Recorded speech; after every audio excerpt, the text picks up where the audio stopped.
Ladies and gentlemen, good morning for everyone who is connecting from Indonesia and good evening for everyone who is connecting from the US. Welcome to the third day of the first ever Warekada series by PERMIAS Nasional, the economic path of nation. My name is Alda Delia. I work in Venture Capital Group at IFC, the private arm of the World Bank, and I'm very excited to moderate the session today. Throughout the first and second day of Warekada series, we already have an amazing discussion from inspirational speakers about the past and the present of Indonesia economy. Today, we will have four amazing lineup speakers, the expert on their field, who will share the experience and their thought about the future of Indonesia. With us, Mr. Ralph Farmdorn, Mr. Haryanto Budiman, Mrs. Betty Ali Shabana, and Professor Budi Reso Sudarmo. Today, we will explore the topic of future of Indonesia from different perspectives, such as financial services, technology industry, and environmental economy. We are trying to make the session today to be more interactive, and we would like to hear from you. So if you have any questions for the speakers, just drop the questions on the live chat column below. So without further ado, I'd like to introduce you to our first speaker, Mr. Ralph van Dorp, the senior economist for the World Bank in Indonesia, focusing on macroeconomic policy, fiscal policy, and debt management. Previously, he was the country economist for Mongolia, Sri Lanka, and Maldives, and supported government on fiscal growth debt issues in countries across Africa, East Asia, Central Asia, and Eastern Europe. He holds a Master of Research degree in Economics from the London School of Economics and Master of Science degree in Applied Physics from Delft University of Technology.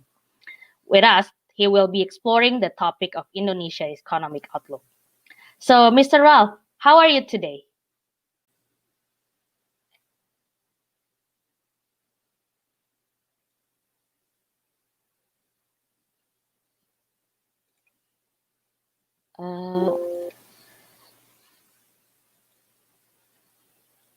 Sorry, I guess we have a technical issue. We cannot hear you, Mr. Ralph.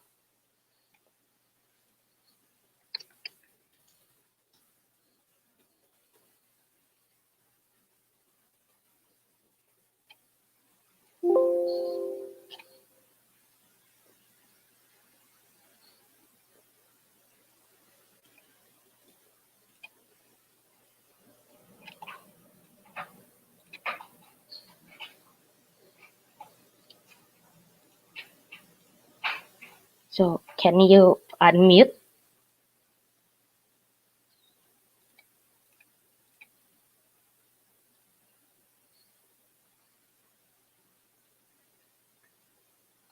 We still cannot hear you.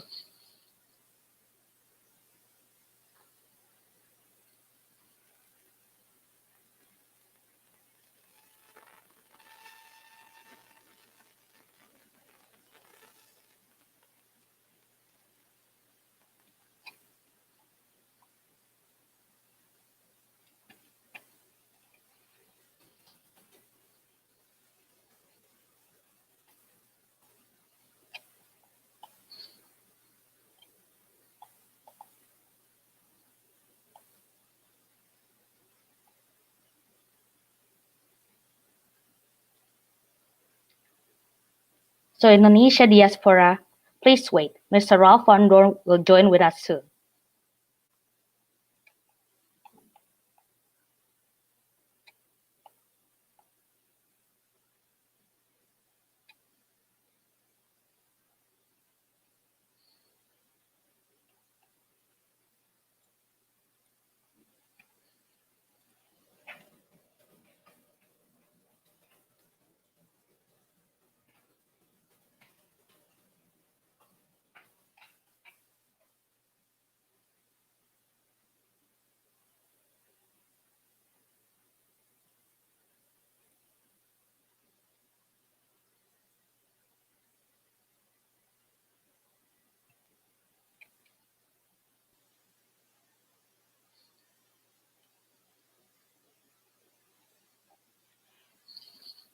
Hi, Mr. Ralph.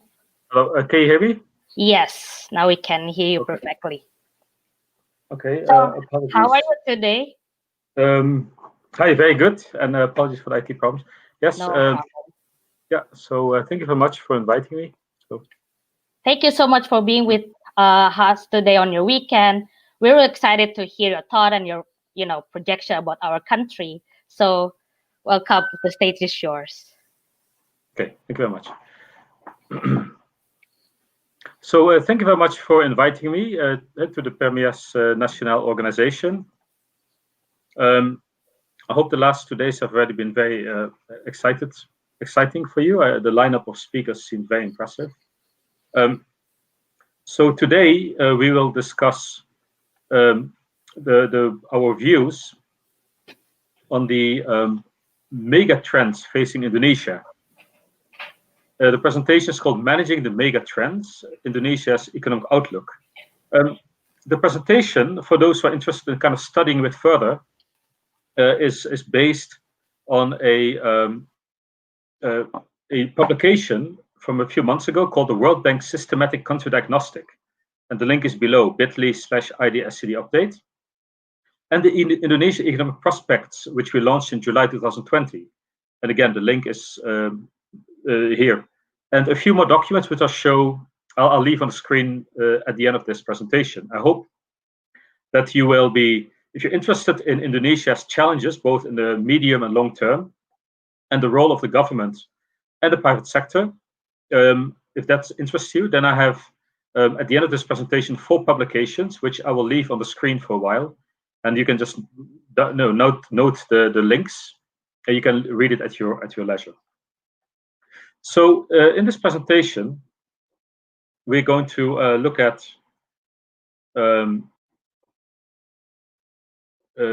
two things basically. So we're going to look at the Indonesia's recent history and how 4 mega trends are going to shape its future, at least in according to our view. And then the second part will be, how can the government manage these mega trends in the age of COVID? And hopefully also we discuss a bit how you, as someone who's studying and will be finishing within a few years, how you can be prepared for these new mega trends. So let's start with Indonesia's recent history.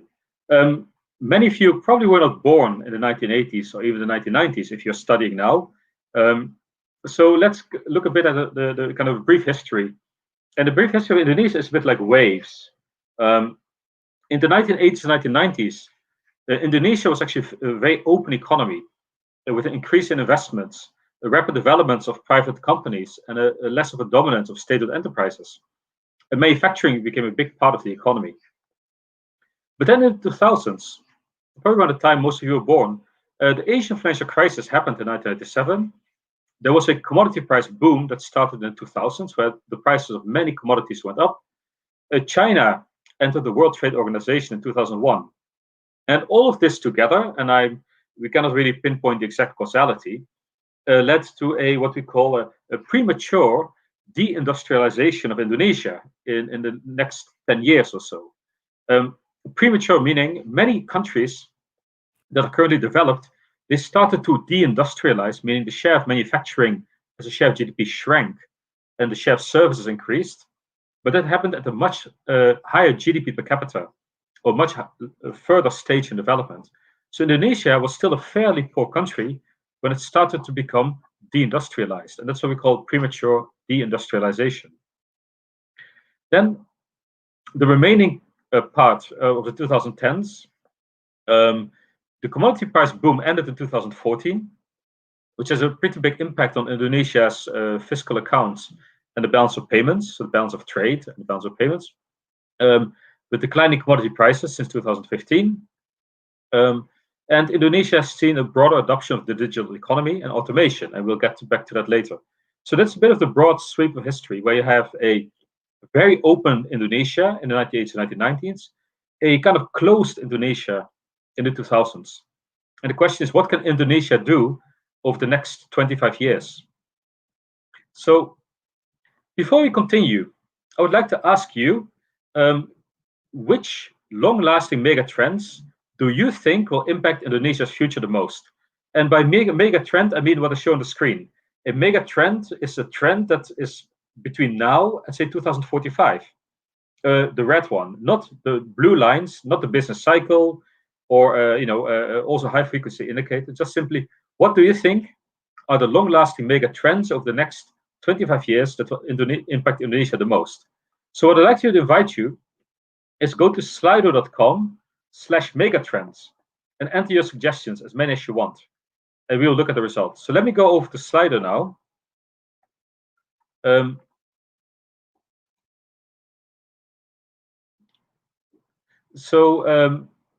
Please, on your device, go to slido.com/megatrends or type in megatrends, #megatrends, and enter what you think are the most important megatrends for Indonesia. And you can enter as many as you want.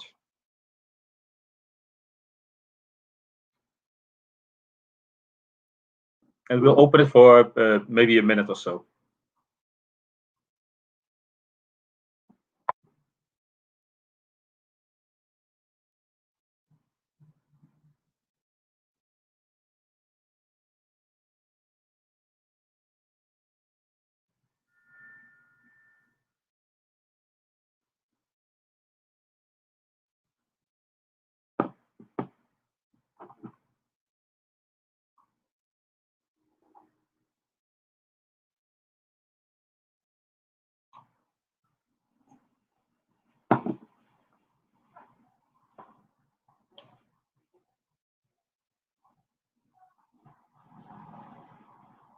Okay, let's start to kind of look at it live. So for those, if you look again at your screen where I'm presenting, I see digital transformation, financial inclusion, China, aging population, Industry 4.0, maritime fulcrum, sustainability, education, equality. Okay. So let's close it here.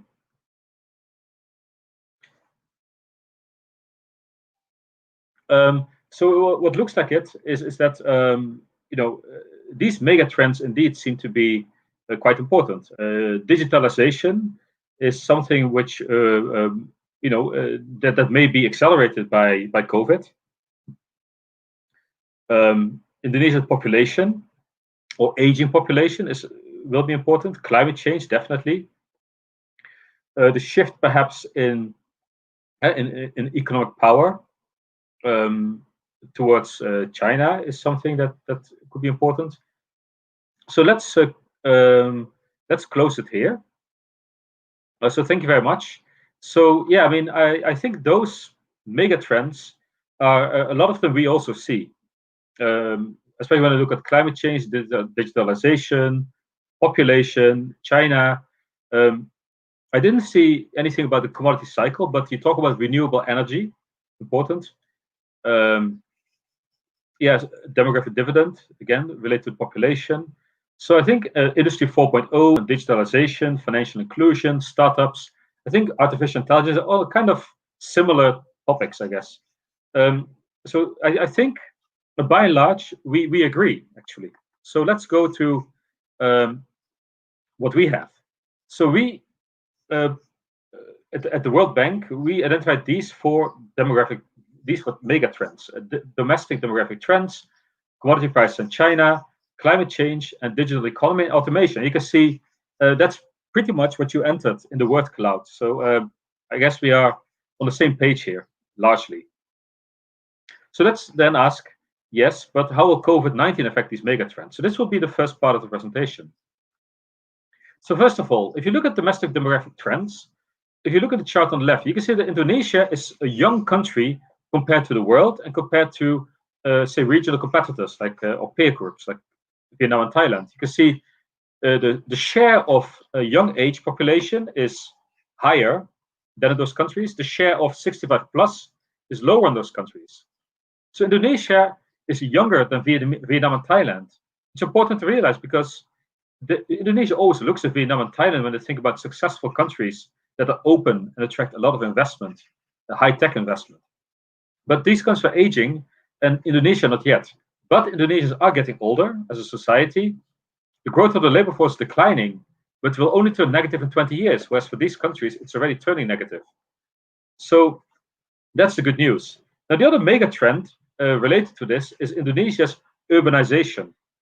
If you look at the chart on the left, the new household formation is increasingly on a net basis in the urban areas. So the housing need of Indonesia is in the urban areas, not in the rural areas. Indonesians are living increasingly in cities. By 2045, we expect that nearly 3/4 of Indonesians will be urban dwellers.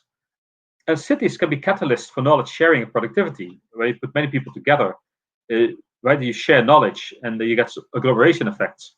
But it's important to facilitate it. You need to invest in housing, in public transport, and the quality of life. As you know, Indonesian cities can be very congested. Okay, second mega trend, commodity prices in China. If you look at the chart on the left, you see that Indonesia did surf the commodity wave over the first 10 years of the 2000s, but especially in 2015, you see it all dropped. So Indonesia has been always reliant on commodities, and a very strong commodity demand from China drove the commodity boom in the early 2000s. Not only China, by the way, and Indonesia definitely benefited.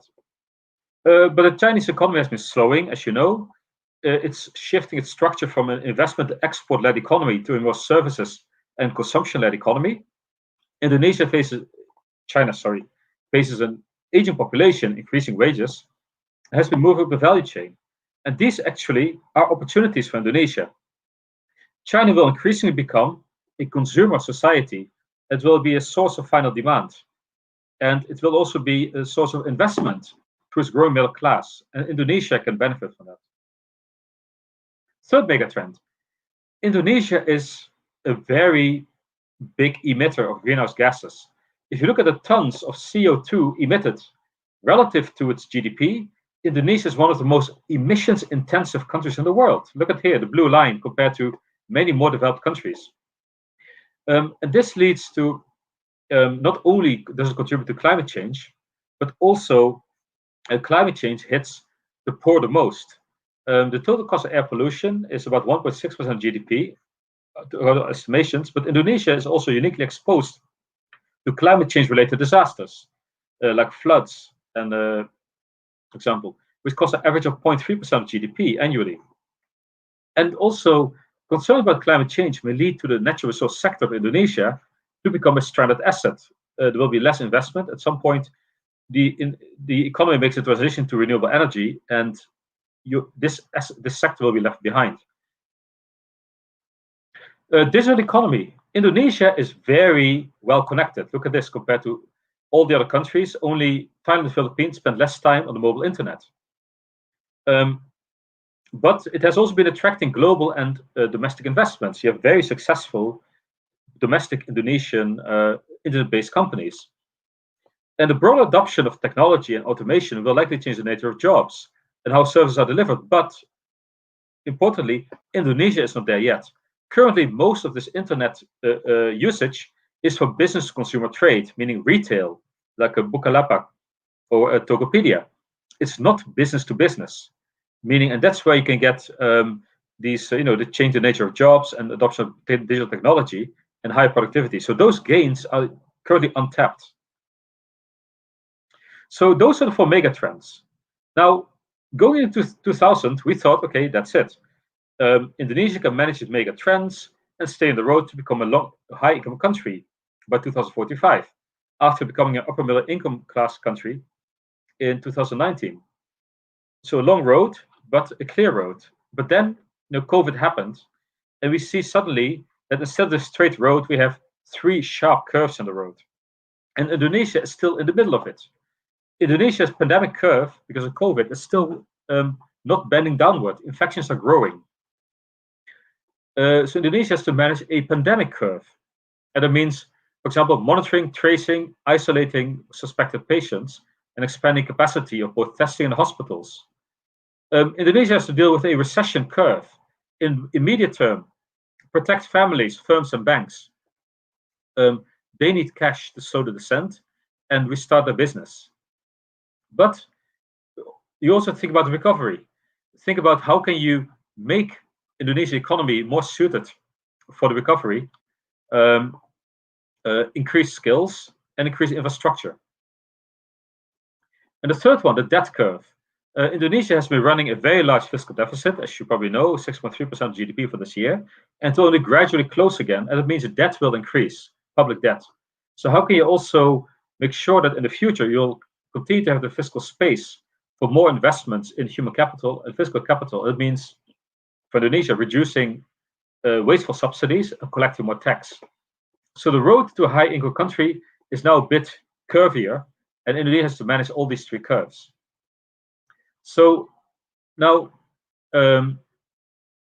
what was the immediate impact of COVID? So first of all, there was a drop in global growth and commodity prices in Indonesia, leading to large-scale social restrictions, a drop in GDP growth, large capital outflows, a fiscal package focusing on health, social assistance, and business support, but doing it by cutting investment and financing by borrowing. These packages are useful. They could prevent millions from falling into poverty. So they're definitely very important fiscal packages.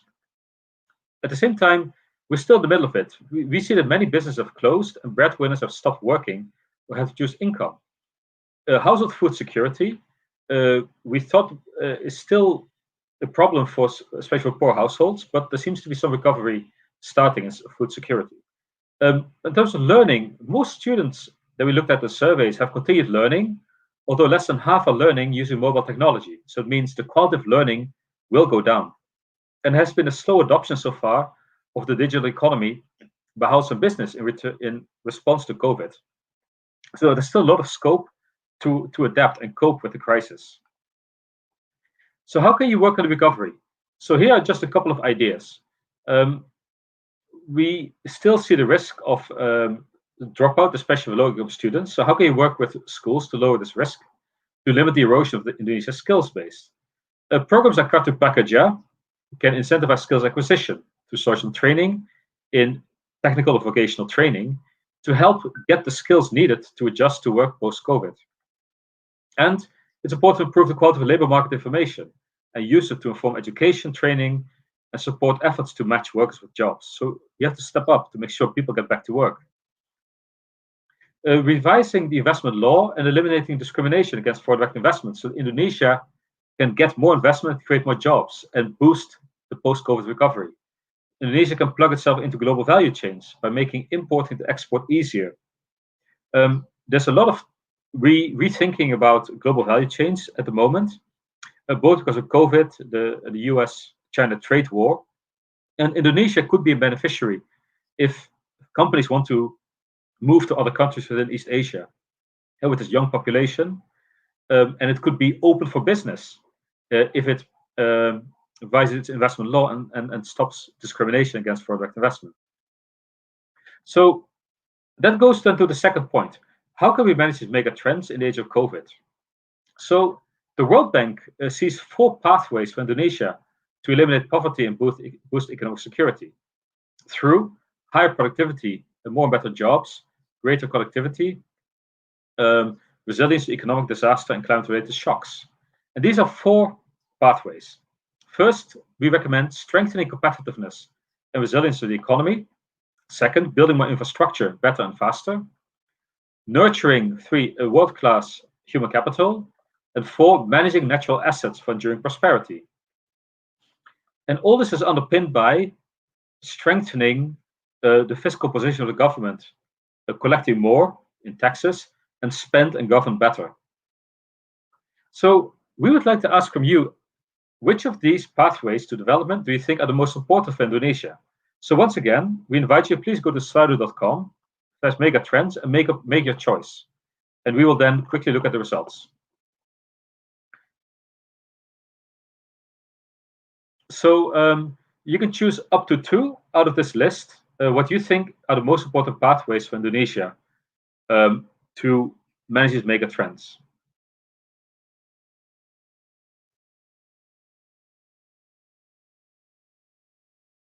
So this is strengthening the competitiveness and resilience of the economy, Is it building more infrastructure, better and faster?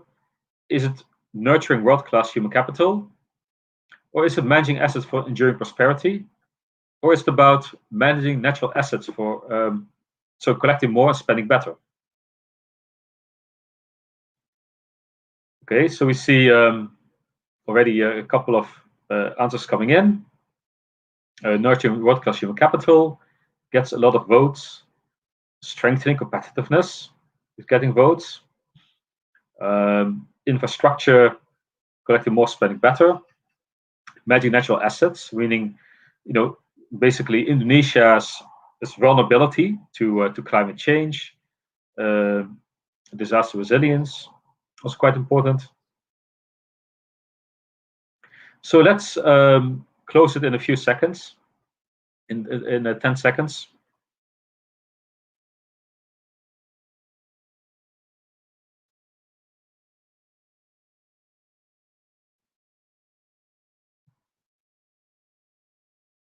Okay, let's close it. So thank you very much. So while we basically have the vast majority of things that nurturing world-class human capital is most important, followed by strengthening competitiveness, building infrastructure, managing natural assets, and collecting more, spending better. So, it's hard to disagree with them. We actually agree with all of them. We think all of them are important, and in the remaining presentation, we'll just quickly go through how all these pathways can be implemented by the government through policies. So, strengthening competitiveness and resilience of the economy. If you look at Indonesia, it gets very little foreign direct investment. Amongst its peer countries is one of the lowest compared to Vietnam, Malaysia, Philippines, and Thailand. So Indonesia is punching below its weight in attracting FDI. And this in part through regulations restricting FDI, like foreign equity limits and special licenses. But also Indonesia needs to be more open to trade, both imports and exports, which will bring higher growth, productivity, and household incomes. But it's also about access not only to capital, but also labor. Indonesia has a lack of skills, especially managers and technical professionals. So we recommend that it make it easier to recruit talent from abroad. And by the way, that also includes you. You are talent from abroad. To make critically scarce skill available in the short term, to help these investments, knowledge spillovers, and help stimulate homegrown talent. Okay. If you look at Indonesia, the share of foreign workers in the labor force is the lowest compared to all these peer countries in the region. And that puts a brake on Indonesia's productivity. Second, build infrastructure better and faster. Looking both at the government and the private sector to build infrastructure. So Indonesia has an infrastructure gap of $1.6 trillion in public capital compared to other emerging markets. And your GDP is about 1 trillion. So how can you spend all your resources in this? So clearly you need more support. The government's budget is not big enough. You do want to spend more, put more resources available to infrastructure investments, all levels of the government, but use the resources more effectively and build more resilient infrastructure that can mitigate climate and disaster risks. But even that is not enough.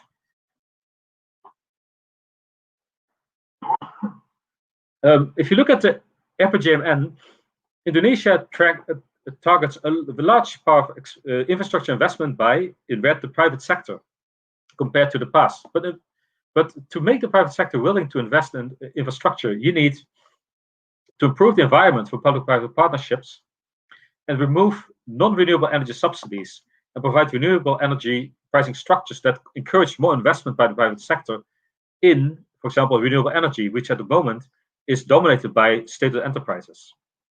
So make the environment more conducive to private investment. Number 3, nurture world-class human capital. The majority of you were interested in it, and so are we. So train the future workforce. The quality of education in Indonesia is lower. Look at the red bars of the PISA scores in math, reading, and science compared to OECD and non-OECD countries. Indonesia needs to catch up a lot in the quality of its education for the future workforce. And even the learning gap of Indonesia is fairly high in the range of Philippines compared to, say, Vietnam, if you look at the same countries with the same level of GDP per capita. So you have near universal enrollment, but a learning poverty. and also train the current labor force. If you look at the chart on the right, you see that Indonesian firms hardly offer training during for this workforce compared to East Asia and Pacific countries and the world. And that foreign-owned companies provide more training. Exporting companies provide more training. Large companies provide more training.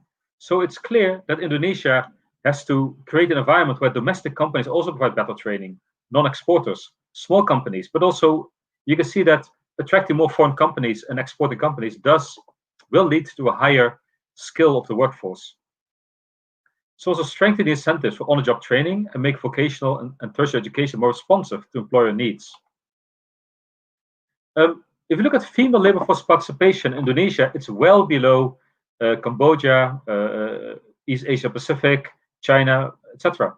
So it's important to remove disincentives for employing women in the formal sector. For example, the tax system tends to discriminate against women.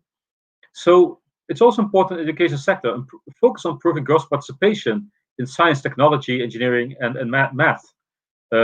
If they want to study it, encourage them to study it rather than discouraging them.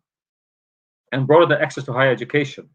This is not only about increasing their incomes, but also increasing Indonesia's skilled labor force. R&D. Indonesia puts very little into R&D. Look at spending of R&D is well below that of other countries, and it gets very little out of it as a result. If you look at the number of scientific documents, Indonesia is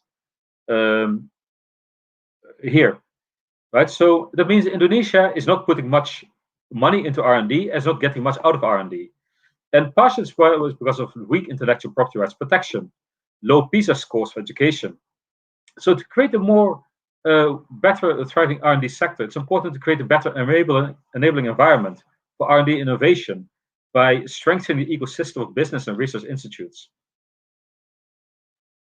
And number 5, there's a changing skills content of jobs. A lot of jobs are at risk over the next few decades, especially in retail and wholesale trade, but also manual intensive work and routine tasks are at risk of being automated. So it's important for the labor force to be able to adapt to these by qualifying for high value added jobs, which are hard to replace. And COVID-19 may accelerate the digital transformation as the world goes online. So be prepared. And then number 4, managing natural assets for enduring prosperity. You see in Indonesia, I mean, we can show many charts, but this one is very telling. You see an expansion of major plantations over the last 2 decades. That means Indonesia is relying too much in agriculture on just increasing more land for agriculture rather than improving the yield of agriculture. And this leads to the clearing of forest land, deforestation, using fire to create land with all the negative effects about air pollution that come with it. And of course, Indonesia's ability to absorb carbon is reduced because you're clearing out the forest. It's also important to improve fisheries management, to preserve Indonesia's fish stock, and invest in the local infrastructure and capacity to protect coastal ecosystems and improve resilience to natural disasters. So a lot of scope for Indonesia to improve the quality of its communities. And then finally, paving these pathways is collecting more and spending better. And we just go over here. Indonesia, post-COVID, will have a much lower tax to GDP ratio, which is already the lowest, amongst the lowest in the world. So to make these investments we talked about before, Indonesia has to create more and preserve fiscal space. So that means Indonesia needs to widen its tax base, introduce taxes to meet environmental, like a carbon tax, and health objectives, like sharpening the tobacco excise, or maybe sugar-sweet beverage tax, and improving tax compliance. But also Indonesia needs to reform its expenditure. A large part of Indonesia's expenditure, you can see here, are spent on subsidies that are badly targeted. Both the fertilizer and energy subsidies are expensive, and they tend to end up with the firms and the people who don't need them. Eliminating energy subsidies alone would yield 0.4% of GDP in fiscal savings after you compensate the poor and vulnerable for the removal of the subsidies. And reallocating then the money will give you more fiscal space for critical investments on infrastructure and human capital. So, thank you very much. So this basically is the end of the presentation. So if you're interested, most of what we spoke about are coming from these two presentations, reports, the country diagnostic and the economic prospects, but also the public expenditure review and Indonesia's country private sector diagnostic. So maybe I should make a quick comment and we can pick it up later, how to prepare for this. So I think it's kind of, I hope it's clear that if you look at the presentation, that there are lots of mega trends where you have to be ready.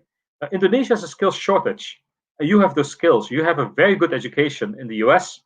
You have an international outlook. You know how to work across cultural boundaries. You speak an international business language fluently. So Indonesia needs you. And not just the private sector, but also the public sector. Indonesia's government needs strong analytical people who can create evidence, do research, and then use the evidence on which to base policies. As you can see from the presentation, there are many policies in Indonesia that are not based on strong evidence and are not the best policies at this time. You can see that climate change will bring new opportunities. There will be shifts in sectors. There will be, if Indonesia is serious about reform, renewable energy may start to expand, and they will need much more skilled engineers to work in renewable energy than they need in the traditional non-renewable sectors. Digitalization is important, and you can get the skills now to help drive that. Labor force participation, especially of women, is important to deal with the demographic, to kind of amplify the demographic dividend and make sure that Indonesia's over 20 years, that your labor force will remain able to drive growth. So many Indonesians I've met over the years are eager to learn, and especially learning for other countries, and you bring those skills in. So I think, we think Indonesia will be very happy to welcome you back and bring all the skills you've learned in the US back to Indonesia. So thank you very much. I'll stop here. Thank you so much, Mr. Ralph. So we have like a lot of homework we need to do, to tackle all the challenges and to be ready for the mega trends. And now we are opening up for Q&A. And I guess we already have a couple questions here, but due to the limit of time, I guess I will take one or two questions. So first question is from Hafida Fahmiasari. How to increase women participation in STEM in Indonesia while there are many different treatment from employer, especially the private sectors, to employee based on the gender? Like, for example, lower salary that you mentioned for woman engineer compared to the men. How government can, encourage this in participations, increasing participation of women, and how from World Bank perspective, from DFI perspective, can help government to reshape this kind of situation? Thank you very much. A couple of examples to increase labor force participation would be for the government to sponsor things like childcare facilities, to make sure that women who leave the labor force often they don't come back. So how can you make sure that women who leave the labor force can have opportunities to come back by having childcare opportunities, more flexible working hours? Maybe offering more paternity leave could help share the burden better between the father and the mother when the child is born. As I said earlier, encouraging girls who have the skills and interest in studying STEM subjects, and STEM subjects are going to become more and more important, to encourage them to study it. We see in other countries I've worked in that many girls are just pushed towards other studies that are less technical because they think those are more suitable for women. But that's not the case. There's also the tax system and the regulatory system that makes it more difficult. We see for women a lot of informal companies, like small ones, are women-owned businesses, and to encourage them to formalize and benefit from more formal forms of support of the government, it's important to make it easier to register. And also the tax system. In many households, if the man and the woman work, often the woman earns a lower salary, and the tax system discriminates against the person with the lower salary because the tax system adds both to the same taxable income. So that again makes it less likely that the person with a lower income but more likely that the person will give up because you get so little back from the work. So there are many ways in which the government can remove the conscious or explicit and implicit bias against women working. And we have more examples, and I think a report will come out soon.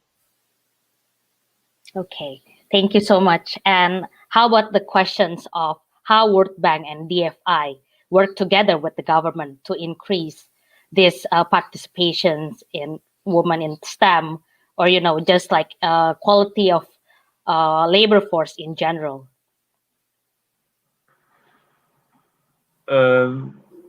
We support various projects, for example, in education, where we focus on early childhood education. So, for example, that's one example where increasing early childhood education, both the availability of early childhood education centers, but also the awareness of families that's available, has benefits both for the child, because early childhood education is one of the most important phases of life of a child, and the limited investment in such an early childhood education center has a huge impact on the future ability of a child to learn. But also it will help women, mothers, to re-enter the labor force, and make sure that they can earn a salary, and they also can continue to build their own careers. So that's just one example where the bank supports female labor force participation. Thank you. We have other questions from Joseph Wiguna. What do you think is the most important act that the government needs to take after the pandemic is over in order to recover the economy of Indonesia? Well, I mean, there are two major things I can think about. One of them is opening up Indonesia, making it a more open economy. And if you follow the news, you know that there's a discussion in Parliament about a bill to open up Indonesia to more investment, called the Omnibus Bill on Job Creation. This seems to be a bill that could help really make Indonesia more open to both investment, but also to encourage Indonesia's export-led sectors. And that's important because, as I said earlier, there's a lot of rethinking of global value chains.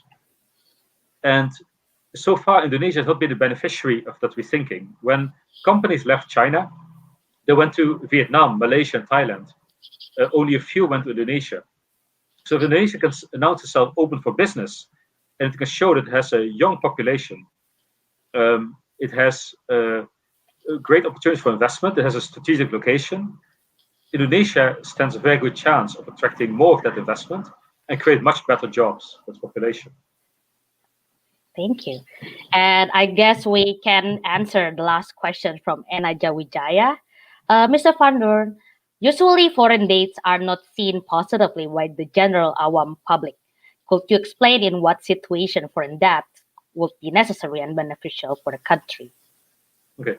Well, Indonesia already has a lot of foreign debt. And in a way, it depends a bit what kind of debt you attract. So Indonesia, because of its weak exporting position, it actually it attracts a lot of foreign short-term investors, financial investors, buying government bonds. We call it portfolio investment. And because Indonesia doesn't attract enough foreign direct investment, meaning investors who come in and who commit to the country for the next 20 years, Indonesia is running foreign debt. So I cannot make a value judgment about foreign debt. The World Bank's loans are foreign debt, but when an organization like the World Bank or the Asian Development Bank gives a loan, it comes with a lot of knowledge sharing. We invest in the country. We help the government build a project that will help Indonesia's future productivity. And there's a lot of knowledge sharing that comes with it. But when an investor buys a government bond, no one benefits really, right? It does make the labor force more productive. It doesn't build a project. Now, Indonesia relies a lot on foreign debt, partially because it doesn't collect enough in taxes, partially because its financial market is underdeveloped compared to other countries, so it needs foreign debt simply to run its fiscal programs, and because investors are not willing enough to really make a bet on Indonesia and invest for the next 20 years. So if Indonesia is able to reform itself as part of the COVID recovery, Indonesia will be less reliant to some extent on foreign debt and more reliant on foreign direct investment, which is, much more beneficial to the economy. Thank you so much. That's really insightful.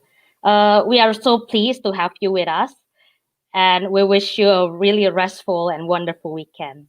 Thank you, Mr. Al. Okay, thank you.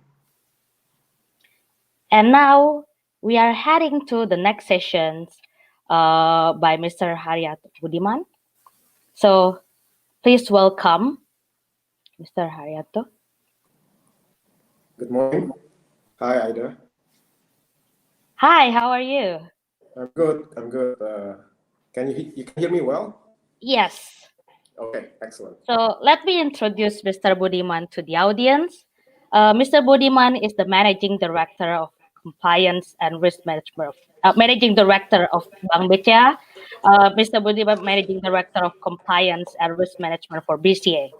He started his career in finance as a business analyst, then associate partner in McKinsey company for more than a decade. He has then worked for Bank Mandiri as Senior Executive Vice President and the CEO of JP Morgan Indonesia. Currently, he is the Executive Chairman of the Indonesia Banker Association. Mr. Budiman received his PhD in aeronautics from Massachusetts Institute of Technology, a master degree in engineering mechanics from Virginia Tech, and bachelor degree in aerospace engineering from Texas A&M University. Without further ado, welcome Mr. Harjo to the floor.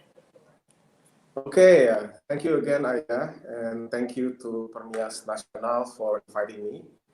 I think I would say good evening to all of you in the US and good morning to all of you in Indonesia. I've been asked to talk about financial services in Indonesia, and the topic of my presentation this morning will be the banking sector in Indonesia, where I'll talk about current challenges as well as opportunities ahead. Let's go to the next slide. There are three things I want to talk about today. The first one is about the challenges. The second section, I'll talk about the brighter side, the opportunities in the banking sector. I talk a little bit about a case study of BCA. And then last, I will share about the key takeaways. As a context, there's a historian, a famous historian actually in Columbia University. His name is Adam Tooze. He recently wrote the following. He said, this is the period of radical uncertainty, which is an order of magnitude greater than anything we are used to. He said it would be foolish amid such uncertainty to make overly confident predictions about how the world is going to look like in 5 years, or even in 5 months. As you know, everything is changing so rapidly right now with the pandemic. And what he said is actually highly consistent to what we're saying on a daily basis here. Can you go to the next slide, please? What's going on right now is actually the ongoing tension. This is the framework that was developed by McKinsey, in which McKinsey said basically there are two ongoing tensions. The first one is about safeguarding lives. In safeguarding lives, you know that the first thing that everybody wants to do when the pandemic actually started is to try to flatten the curve, suppress the infection, flatten the curve. The second thing they do is to try to increase the capacity of the hospital, as well as testing capacity, allow for more people to be tested. And the third one is actually to try to find the right medication and also to find the right vaccine. So first imperative is about containing the spread of the virus. The second imperative is actually about restoring the damaged economy. But why is that the case? Because when you try to suppress the virus, the economy actually will be in a sudden stop. As you can see, there's going to be a decline in GDP growth globally. And for that reason, I think government around the world try to lessen the burden that is currently being felt by people mostly affected by the pandemic, basically the working poor as well as the SME clients, so people like that. And then government also needs to figure out what to do to restart the economy and also to accelerate once the virus is actually under control.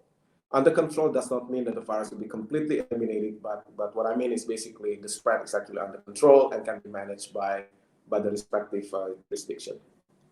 If you go to the next slide, this is the chart taken from JP Morgan research.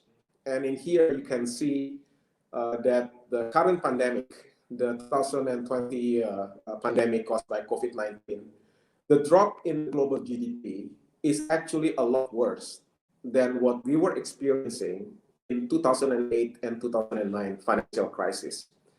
You can see that we are only second to the decline in around 1945-46, the post-World War II era. So this is actually quite severe. This is impacting every single country in the world without exception. And the size, actually, the drop is humongous. If you go to the next slide. Now, this is a very interesting comment made by Muhammad Aryan, Dr. Aryan. He's currently the chief economist advisor at Allianz, and also formerly he was the CEO of PIMCO.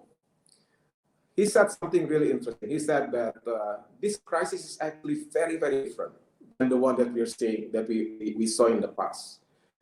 He said in the financial crisis, like what we experienced in 2008, 2009, and also what we actually experienced in Indonesia in 1997, 1998, the problem always started in the banking sector. There is a crisis of liquidity, and he basically has an analogy here that the banking sector is like the heart.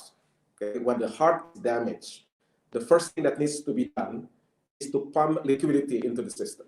That is exactly what happened in 97, 98, what happened in 2008, 2009. The problem with the current pandemic is that it is very, very different.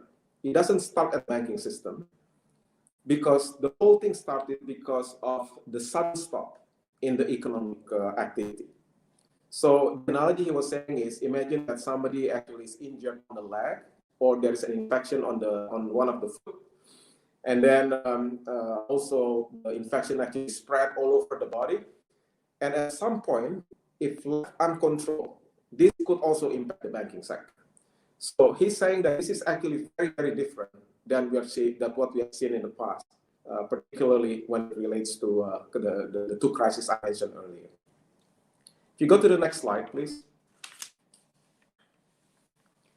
McKinsey developed a simple framework to define various economic scenarios post-COVID-19 pandemic. If you look on the horizontal axis, it is basically an axis that shows how effective is the government intervention. The far right shows a situation where the government intervention from the economic policy standpoint is highly effective. On the left side is highly ineffective, and the middle is actually relatively moderate.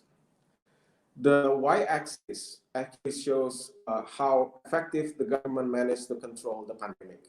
Okay, the top part there basically is highly effective, managed to control the pandemic.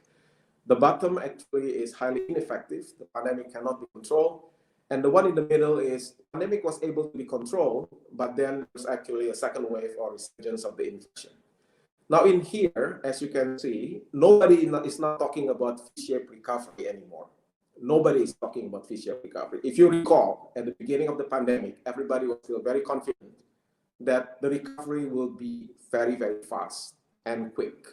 Not the case anymore. People don't talk about U-shaped recovery anymore either, right?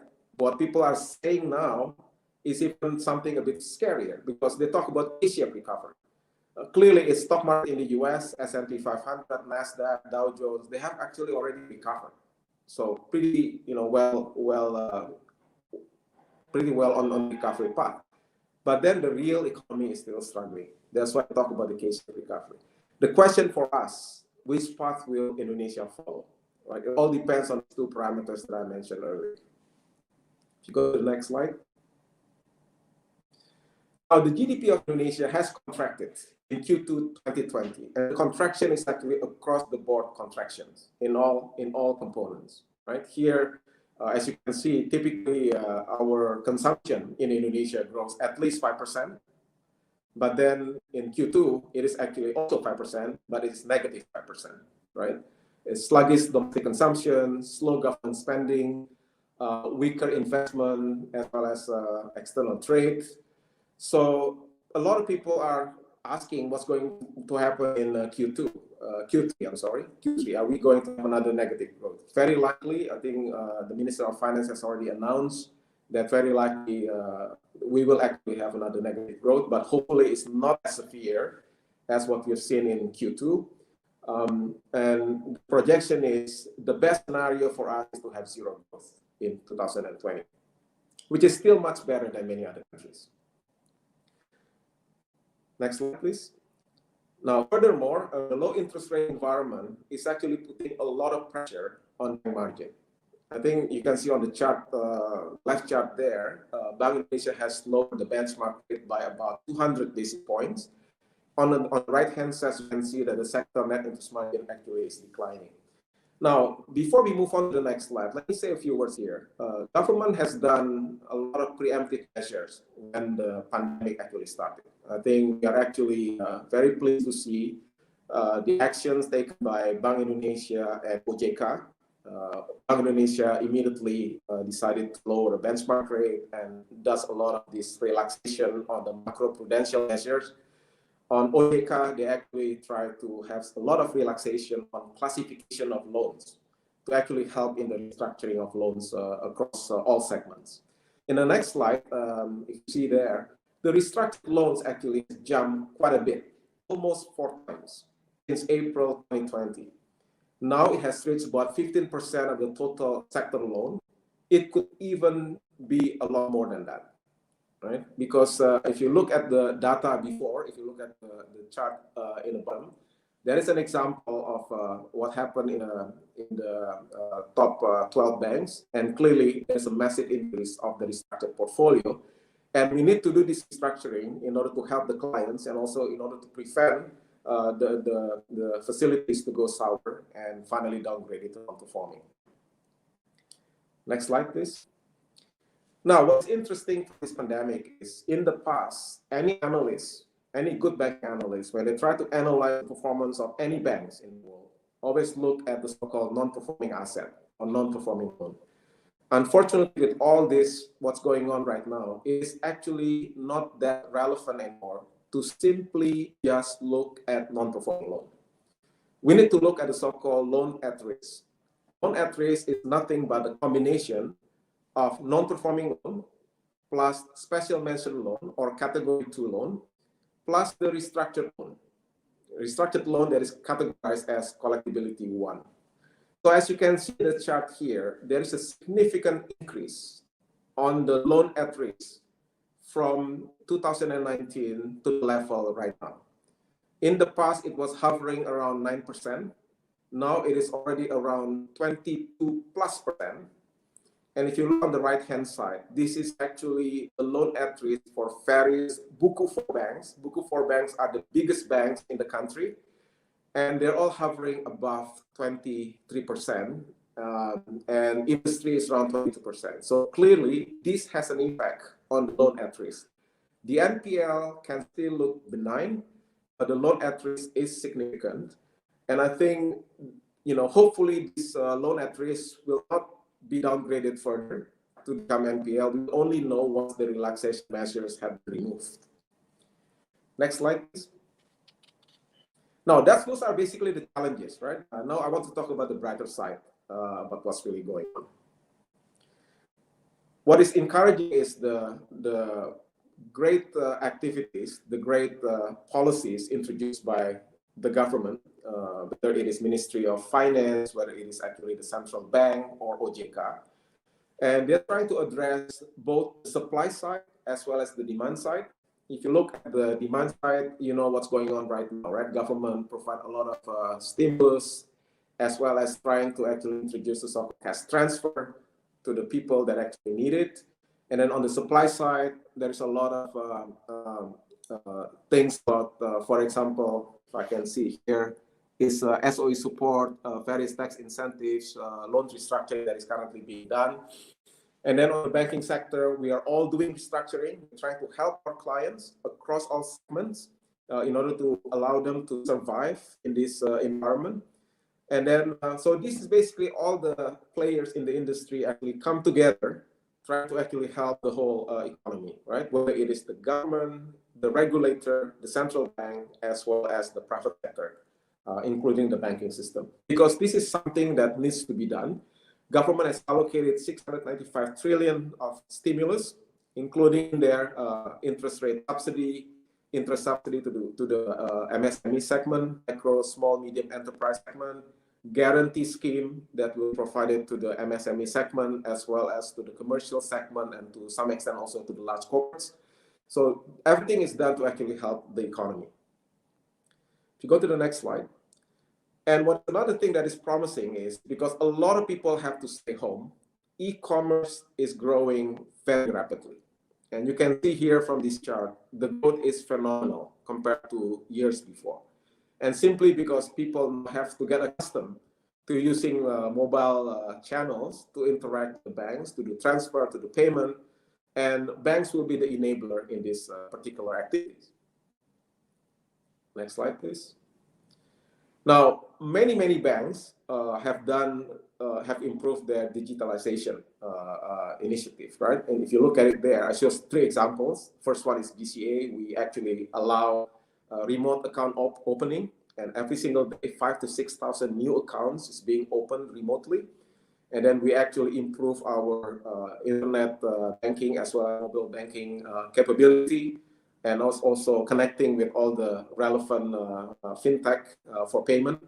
And the same thing is done for Mandiri. There are some examples there in Mandiri as well as BRI, where BRI also set up some ecosystem for their micro SME segment as well. So banks are actually preparing themselves as well in order to help the clients, particularly to face the challenges here through digitalization. The future of banking, I think I was asked to also talk about the future. It's about connectivity and collaboration. Right? No doubt that Indonesia is fast-growing. In Indonesia, there's a fast-growing segment of the millennials entering the bankable market. And these millennials are very used to digital service offering. And fintechs will continue to grow. What I'm talking about fintech here is not necessarily the P2P fintech, because person-to-person lending is currently really struggling, because when the crisis actually hits, they actually got hit pretty hard. But in the future, you can see from this example that it's about ecosystem and about connectivity, where banks have to collaborate with many other players. Right? There's many examples there. I don't want to go into too much detail. The next one is a short case study of BCA. Go to the next slide. We were actually founded in 1957. We're currently one of the leading banks in Southeast Asia. If you look at our market cap as of Friday last week, market cap is around 47 billion. If you compare that with a regional bank, for example, DBS is around 37 billion. So clearly it is one of the bigger banks in the Southeast Asian region. If you go to the next slide, there's a history of our digital journey in BCA. Started in, I think all of you probably recall when you were growing up that you always know about ATM BCA. In the past, everybody's is opening an account with BCA to be able to transact using ATM. We expanded offering again through the so-called EDC and debit offering, to mobile banking, to internet banking, whether it is internet banking for individual or for corporate.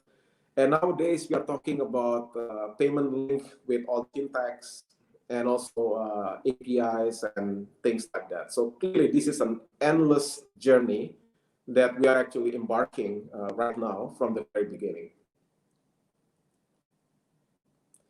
The digital transaction has grown very rapidly. I think you can see here, in the past, people go to branches or people use ATM. And now it is very interesting if you look at the slide here. Mobile and internet has been growing very rapidly. ATM transaction has been on a decline. That's very, very clear on the left-hand side, and also branch transaction, number of branch transactions also going down. And the transaction value, again, it's very, very interesting to see that although mobile internet transaction value is small, the sheer number of transactions in mobile banking and internet banking is just so much that has already undertaken or overtaken the total value of transaction through the branches. Because people still go to the branches for bigger transactions, but overall, all in all, clearly, mobile and internet have already surpassed that. And for us, the digital proposition for the bank is number one, of course, is security. The second one, convenience. We need to have something that is quick and high speed to actually execute the transaction, has to be precise, and has to be low cost. So those are our digital value proposition. And the efforts has actually translated to numbers. And you can see here that our current account and saving account ratio, we managed to keep it at 75.6%. Our current account and savings account have grown consistently over the years. And this is being helped by the fact that we have a well-integrated channels from mobile banking, internet banking, connected with so many of our clients through APIs, and so on and so forth. So clearly, this is something that's actually paying off. Next slide. Now, this is very interesting. Okay? I don't have time to show the video, but let me just summarize it here. First half of 2010, on the left, upper left corner, ATM transactions dominates. As you know, in the past, when people transact with BCA, they always use ATM. And then that still continues until the first half of 2015. So ATM transactions still dominates. But look what happened in October 2019. The number of transactions through ATM is already the same as the number of transactions through our mobile banking. And then in June 2020, mobile banking transactions have already overtaken the ATM transactions. So that clearly shows that the future is not, it's going to be very, very different than what we are seeing right now. So digitalization is really going to be the thing of the future. Now, this is my last slide that I want to share with you. Let me summarize what I said earlier. First of all, COVID-19 pandemic has resulted in the biggest global GDP drop since World War II. Some sectors are more negatively impacted than others. Point number two, to soften the pandemic impact, governments around the world, they are trying to address the two issues at once. Issue on how to safeguard our lives, how to control the pandemic, how to control the spread of the virus. And the second one is how to safeguard our livelihoods, which is how to ensure that economic activity continues to flourish.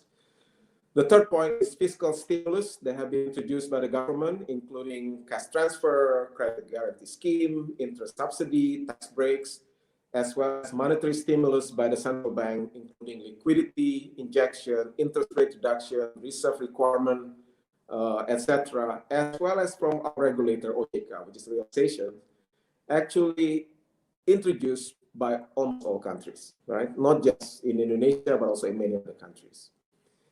Now, the good news is the banking sector, in general, globally, entered the pandemic with a state of strength because the capital base and the liquidity are already quite strong. Partly, this is due to the fact that we experienced 2008, 2009 financial crisis, and regulators around the world have tightened the regulations. That's why bank is actually in a decent shape. Okay. Having said that, we need to be sure about a few things here, right? Like I mentioned to you earlier, loan at risk is actually increasing. And this is something that we need to watch out for. And that will certainly result in a significant increase in loan loss provision as required. Second point is net interest margin continued to be compressed in all segments, primarily due to two things. One is lower benchmark rate, and the second point is due to loan restructuring effort that we are doing. Because in loan restructuring, quite often we reduce the interest rate or we defer the interest rate, and that actually is going to result in a lower net interest margin, and unlikely the net interest margin will recover anytime soon. The third point, the third challenge actually is muted loan growth, because this loan growth depends on the economic recovery. If the economic recovery takes longer, we cannot expect loan growth to be significant. However, there are still a number of silver linings. Silver lining number one is bank is generally in a much better shape right now, well capitalized with ample liquidity. Previous investment for digitalization have shown to be paying off.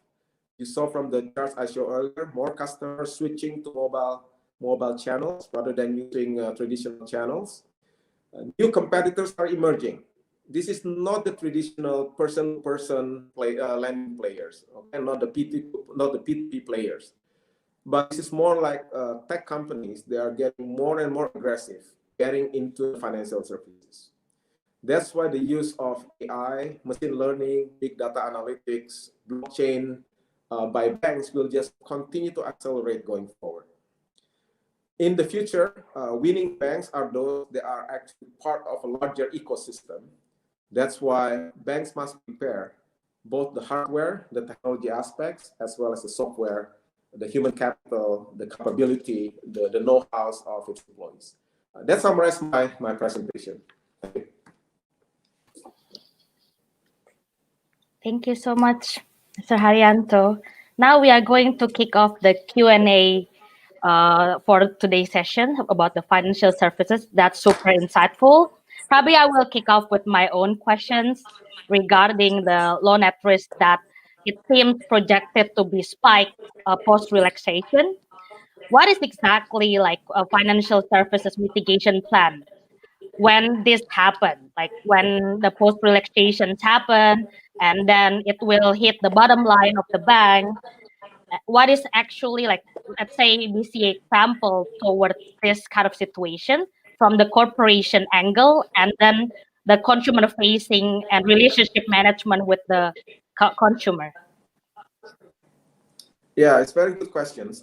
As you know, OJK introduced relaxation measures, which basically allows banks to do restructuring and then classify the restructured portfolio directly as collectibility one. Collectibility one means performing, or in Bahasa means lancar, right? The problem is we cannot simply put it in collectibility one without putting enough loan loss provision. I think banks that are prudent will still put some kind of loan loss provision depending on how comfortable we are on the viability of the restructuring. Because if you look at the restructured portfolio right across all banks in the industry, some of the restructured portfolio will survive, will not require second round or third round restructuring. Some will require second round restructuring or even third round of restructuring, and some will just simply fail. That will become non-performing. Then for us, we need to anticipate all these scenarios and put the right level of loan loss provision in there, just to anticipate it. Okay. Thank you so much. And we will have one question from YouTube. So it's from Aprisel Malale. Thank you so much for your presentation. What is BCA current strategic plan to reach mobile phone user in marginalized communities, especially where physical banking is not available? Yeah, it's a very good question. As I mentioned to you earlier, we actually are developing the so-called opening the account opening remotely, right? The biggest challenge for us to tap into the remote community is internet connection or mobile connectivity, because you can open an account anywhere, even in the places where we don't have branches. You can simply go and do this remotely through internet. But if the internet is not available or if the mobile network is not there, of course, it's going to be a challenge. I think we need to work together with the other stakeholder, in this case, the mobile operator, to allow connectivity, because the better connectivity we have, the more we are able to reach to this underserved community. Great. And the last one from Dwiki Pratama. What do you think is the best thing to do to increase financial inclusion and getting more people to participate in financial markets in Indonesia? I think the best thing to increase financial inclusion is to ensure that people have bank accounts. I think if you look at the number of accounts in Indonesia, it's still much lower than the number of mobile phone numbers. People have more mobile phones than accounts. So the key is to actually have access, allow them to have access to banks. Because if they have access to banks, not necessarily by opening a typical standard savings account at the branches, because branches, as you know, are still very limited. Even a bank with the most number of branches like BRI doesn't have branches in every single location in Indonesia. That's quite remote. Indonesia is a big country. That's why having access to these clients is very, very important. They need to first come into the banking system by having a bank account, and from there on, then we can have more interaction and transaction with the clients. And how do you actually foresee this kind of the e-wallet, like the new fintech company that, have a mission to boost the financial inclusion as a collaboration partner or as competitors towards the incumbents? Yeah, it's a good question. Because in the past, all banks are really scared of this fintech. Right? Yeah. They're really afraid of this fintech, whether it's actually payment fintech or P2P, person-to-person lending. I think with the payment fintech, we are actually working closely with them. We actually are facilitating, for people to actually top up the money in there, in the fintech account, in OFO or in GoPay. I think it will be part of the thing in the future, right? People will like to have this kind of wallet, and clearly cooperation with the banks is very important. On the P2P, I have to say that this is still going to be challenging in Indonesia. The business of P2P, as you know, is not easy even in the US, let alone in emerging market like Indonesia, where credit scoring is not readily available, and credit bureau is not same quality as that in mature market. So, plus, as you know, there's also an issue of single identity number. Unlike in the US, you have social security number, one ID for every individual. In Indonesia, that's really not the case. So I think with P2P, I don't see it as a major competitor. We have a totally different business model and different business risk appetite. But I think with payment, we will continue to actually cooperate with them. I think their business model will also evolve, unlike in the past, right, where they are able to give a lot of discounts for people using their product, but going forward it will be very different. Okay, thank you so much, Pa. Really nice to have you here, and hope you have a wonderful and restful weekend. Thank you so much. Thank you. Okay, thanks for inviting me. Yeah. Bye. And now we are moving to the third session. It will be talking about the technology and industry 4.0. Now we will have Bu Berry Alishabana to walk us through the topic of technology and industry 4.0. Ibu Berry is the founder and coach at the QB Leadership Center. She's currently an independent commissioner at PT Bank OCBC NESP and PT Anabarik Technologies Tbk. Previously, she was the chairperson and the board of trustees of the Bandung Institute of Technology and the CEO of IBM Indonesia. She was the first woman in the Asia Pacific region to hold the title of managing director for IBM. Ibu Berry received her bachelor's degree in architecture from the Bandung Institute of Technology. So, how are you, Ibu Berry? Fine, thank you, Aida. How about you? Good, good. So we are happy to see you here. Thank you so much for your time. You're welcome. I'm happy to share this morning. Usually, Sunday is quarantine for me because Sunday usually my me time. But because of this very important audience and topic, so here I am. I'm happy to present in this session. Thank you so much. The floor is yours, please. Okay. Good morning, everyone. Let me share my screen first. Yeah. Oh, it's already there. Yeah. So I use that instead. Okay. This morning, I'm going to cover 5 topics. Can we go to the next screen, please? Okay. The 5 topics are digital industry overview. And then industry trends after COVID-19, the government direction, and where to go. These 2 subjects are actually my suggestions to the younger generations of Indonesia. So where to go and several tips. Let me start with the digital industry overview. So we are currently in Industry 4.0. This is highlighted by the cyber physical system. Some of the highlight here is really unprecedented levels of data and increased computing power. If we notice, we are very active in social medias, and our data in every activities are there in the internet. Ubiquitous connectivity throughout the supply chain, pervasive sensing and actuations, and then data analytics driving efficacy and effectiveness, a new business model. Some will be highlighted later. And then maturations of new cyber-physical technologies, artificial intelligence, 3D printing, and robotics. Next chart, please. Okay, these are some statistics of internet usage in Indonesia. The ratio of internet users to the total populations now is 64%, or 175.4 million of Indonesians are using internet.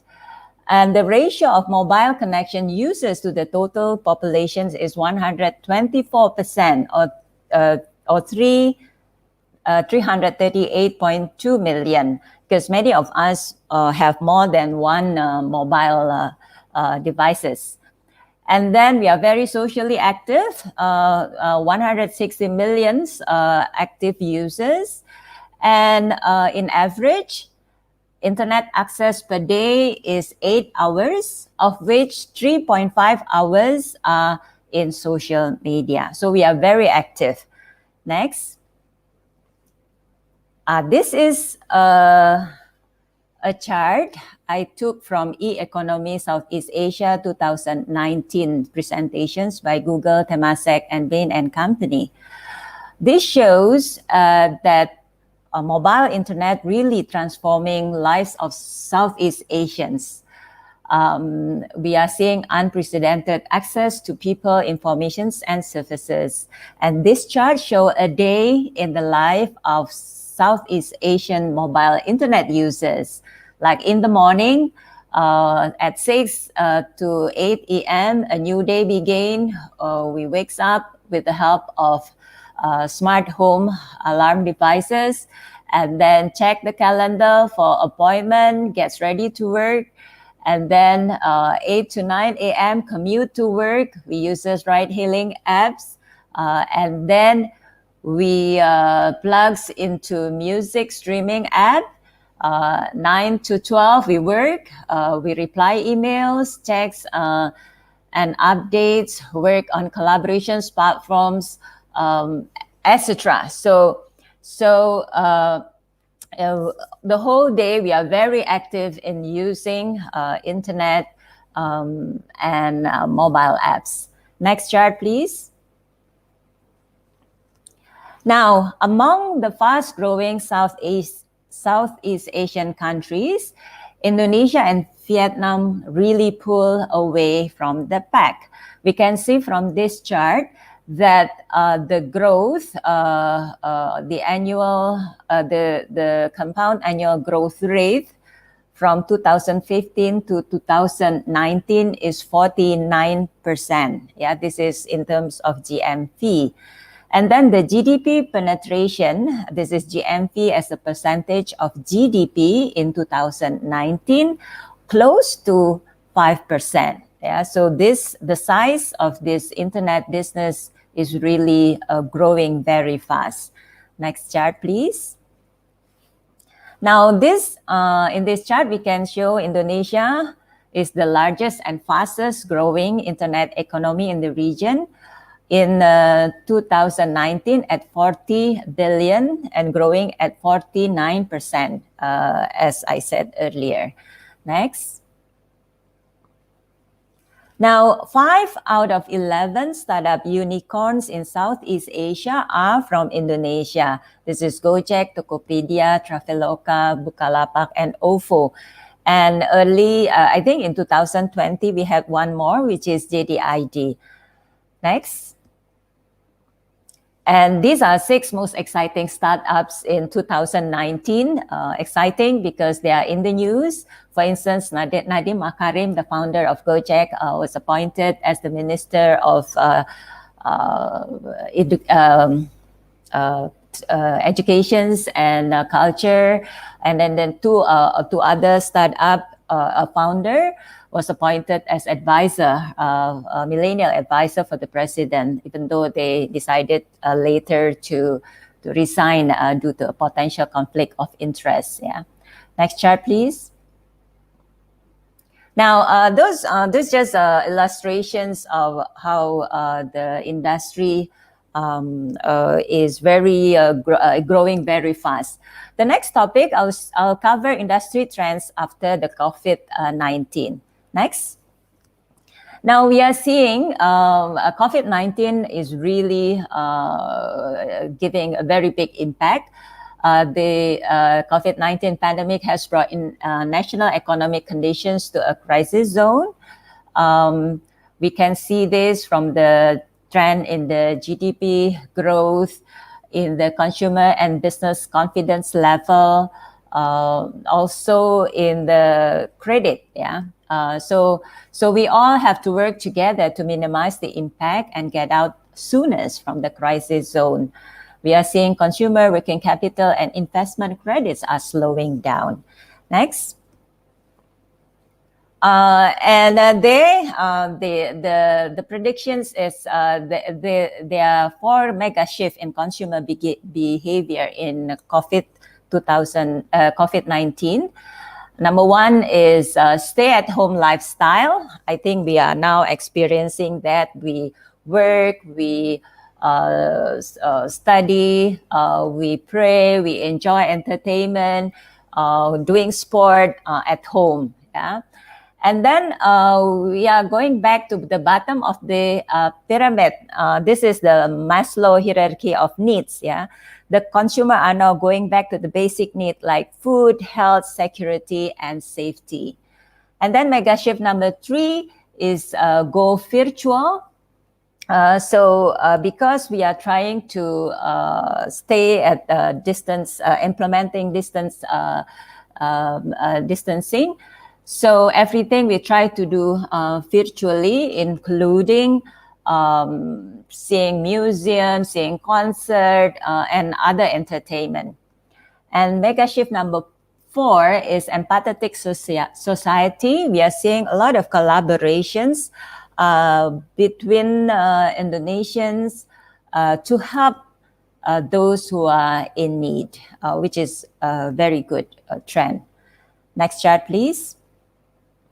And these are industry trends after COVID-19. Several sectors potentially disadvantaged and others potentially getting advantage. Yeah? For instance, tourism and recreations, airlines, automotive, etc. You can see from the charts are potentially disadvantaged.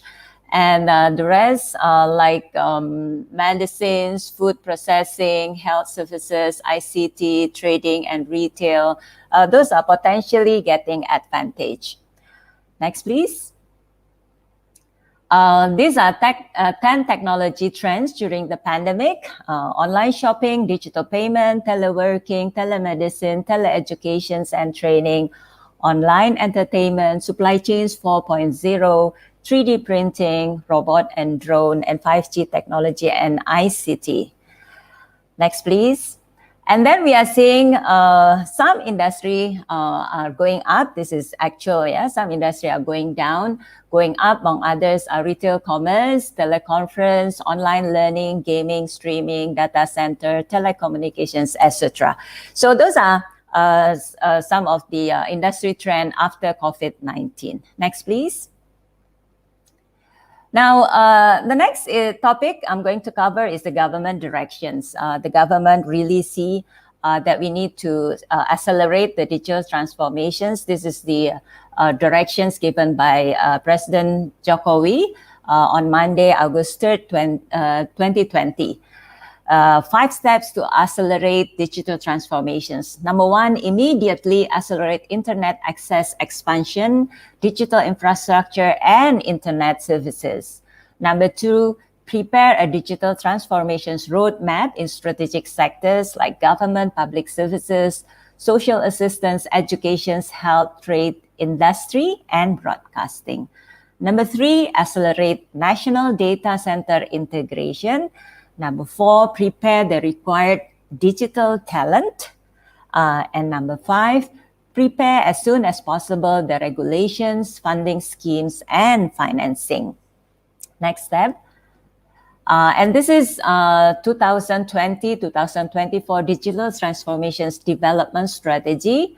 So the it covers broadband expansion, SPBE, service and infrastructure integrations. SPBE is the electronic-based government.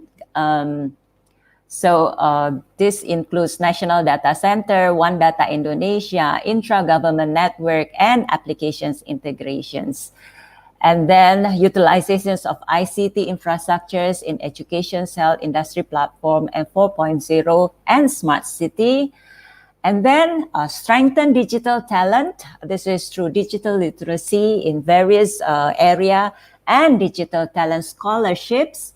And then strengthening the domestic ICT industry through strengthening the TKDN, which is a local component, and reducing illegal device or software. And then technology adoptions of big data, Internet of Things. At the bottom, you can see those are the steps on how government see creative and digital commerce role in the economy. Next. Now, in the first 3 sections of the presentations, I have highlighted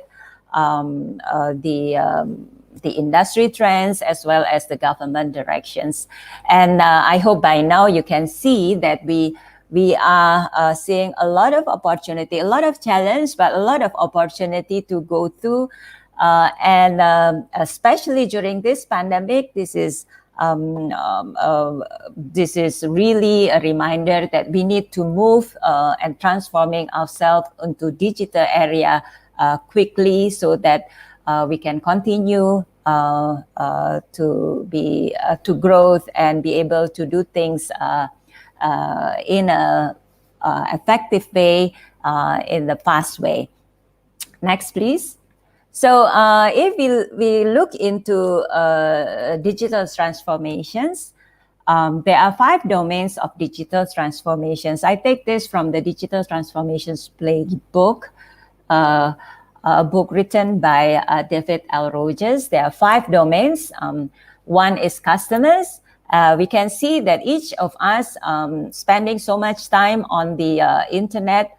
Oh, time is moving very fast. Okay, the strategic, each of the customers, actually, they have networks, and we have to harness these networks. The communications with customers is no longer one way, but it has to be 2 ways.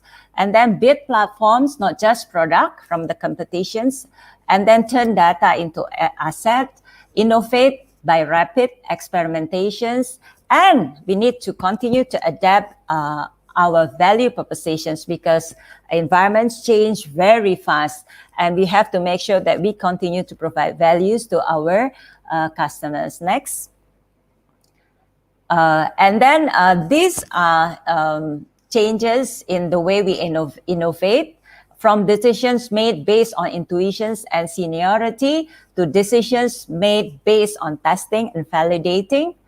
Testing ideas used to be expensive, slow, and difficult. Now testing ideas is cheap, fast, and easy. Experiment used to be conducted infrequently by experts. Now experiments conducted constantly by everyone. And then challenge of innovation is to find the right solutions. Now challenge of innovations is to solve the right problem. And it used to be failure is avoided at all costs. Now failure are learned from early and cheaply. And used to be focus is on the finished product. Now focus is on minimum viable prototypes and iterations after launch. Next, please. And these are 5 steps in lean startup. Number 1, if you are interested to go into the tech startup, number 1, identify the problem or opportunity from the point of view of the customers. I know several of the founder of the unicorn startup, they really start the business from identifying a problem, seeing a problem from a customer point of view, and work from there. Number 2, identify the leap of faith strategy from a technical and commercial standpoint on how to solve that problem. Number 3, create a series of experimentations to test those assumptions. These are called the minimum viable product or MVP. Those are the products that deliver the most learning in a short time. Yeah. And then number 4, transform what has been learned from this experiment into learning metrics, and use the learning metrics to make decisions on whether to stay the course, pivot, or persevere. Next. So for you who are interested to be a startup, there is this link and match. Actually, this is matching between the venture capitals and startup founders. Yeah. Next. This shows what has been achieved. This site was launched in December 2019, so it's several months only, and several has been achieved. Yeah. Next. Now, these are several tips for all of you. Number 1, learning agility is the number 1 skills needed in the era of disruptions. So learner is the center of the learning. Just-in-time learning, so you learn things that is needed now, and bite-sized learning. Yeah, so you don't need to learn in a bulk, just bite-sized. Learn something that you need, and learn from mentor, from peer, from coach, from podcast, from book, and from video. Yeah. Next. And do experiments, make mistakes, and learn from mistakes. The mistake is not the end of the world. Fail early, fix it early, success faster. Learn better by try it in a various way. And then because you don't know what you don't know, just try it. You never really know until you've done it. New problem require new method to try it. The last chart. What makes a successful startup? It is not only hard skill, but soft skills is very important, especially entrepreneurial passion and shared strategic visions between the founders, because the road sometimes is very bumpy. So we need to stick to the strategic visions. So I stop there. And let's have a question and answer. Thank you so much, Bureri. That's super insightful, from the startup perspective, from our student, and that's wonderful. We already have a couple questions coming in, so probably we can kick off with question from Firdaus Melele. This is a really good question. How can we distribute the internet available equally, especially in the eastern part of Indonesia? Seems this is a long standing issue for advancement in Industry 4.0. Thank you, Firdaus, for the questions. That is a very good question, and that is the challenge. The good news is the government at this point is really putting their money into this. Yeah, probably you have heard that now government, and this is the proposal from Nadiem Makarim. Yeah, now students get 35 gigabyte quota per month. Teacher get 42 gigabyte per month, and then university student and lecturer get 50 gigabyte per month. Yeah. And infrastructure building is going on, and we've just newly heard that the multipurpose satellite is launched. This is to cover the various area, as you mentioned, in the east part of Indonesia. So yes, the challenge is there, but I can see now that the government is moving to build that infrastructure because it is really necessary. So the government is working with the operators and with private sectors to build that infrastructures. And Palapa Ring is also already ready for that part of for east of Indonesia. So it should be moving very fast now. Thank you. And probably it's also related to the question from Joseph Wiguna. So as we all know that it's only 64% of the population has access to internet. What do you think is the biggest challenge? I guess you already touched upon the infrastructure part. What else, like the challenge that we have to solve? I think we all know that Indonesia consists of many islands, yeah, and building the infrastructure at the east part of Indonesia, there is this problems of economic viability. But we can see, just learning from the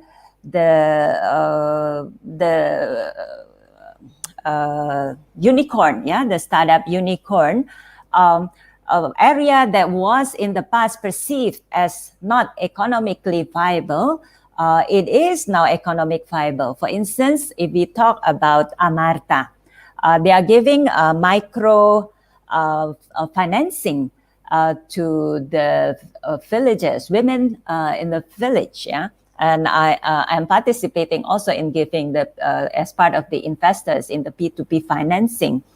And it shows that actually when empowered, they actually can contribute to the economy.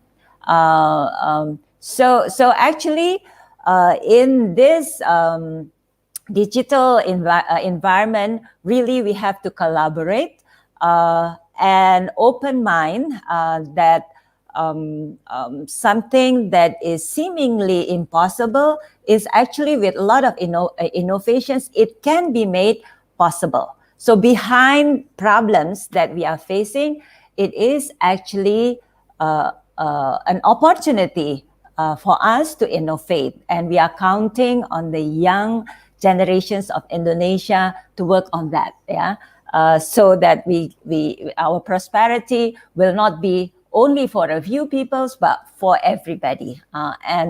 And technology is actually should be seen as empowering everybody. Yeah. Thank you. And the next question is more related to the digital transformation.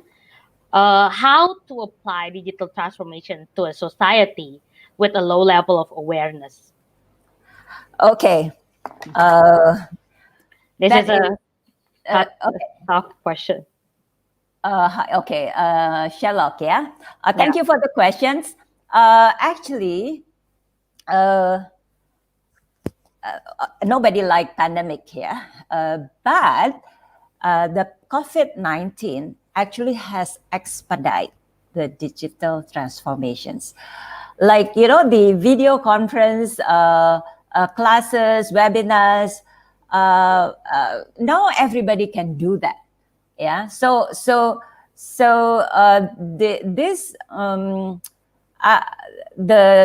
five steps to the digital transformations actually currently in actions. Yeah. Although the society may have a low level of awareness, but when confronted with actual challenge, it has proven that they can learn. If the villages, women from the village with just educations, the very low educations, elementary school only, they can be taught on how to build business, I'm sure many of us, a lot of us, everyone of Indonesians actually, when they see the needs, when they see when they are helped with the facility, with the empowerment, actually it can be done. So Sherlock, my suggestion is rather than looking at it from a very wide area, pick a problem that need to be solved and then work on that. And learn from mentors, learn from a lot of people. So it can be done. At the moment, we should not wait for other people to do something. Let's initiate. Let's start the initiatives, and we will realize that there are a lot of people with similar minds that can be collaborating into achieving something that is highly needed for Indonesians. That will be my answer. That's a wonderful advice. And another one is from a startup angle from Richard Mahute. So how important is outsourcing for an early stage startup, and what would be the threshold where in-house production is better than outsourcing? Okay, very good questions.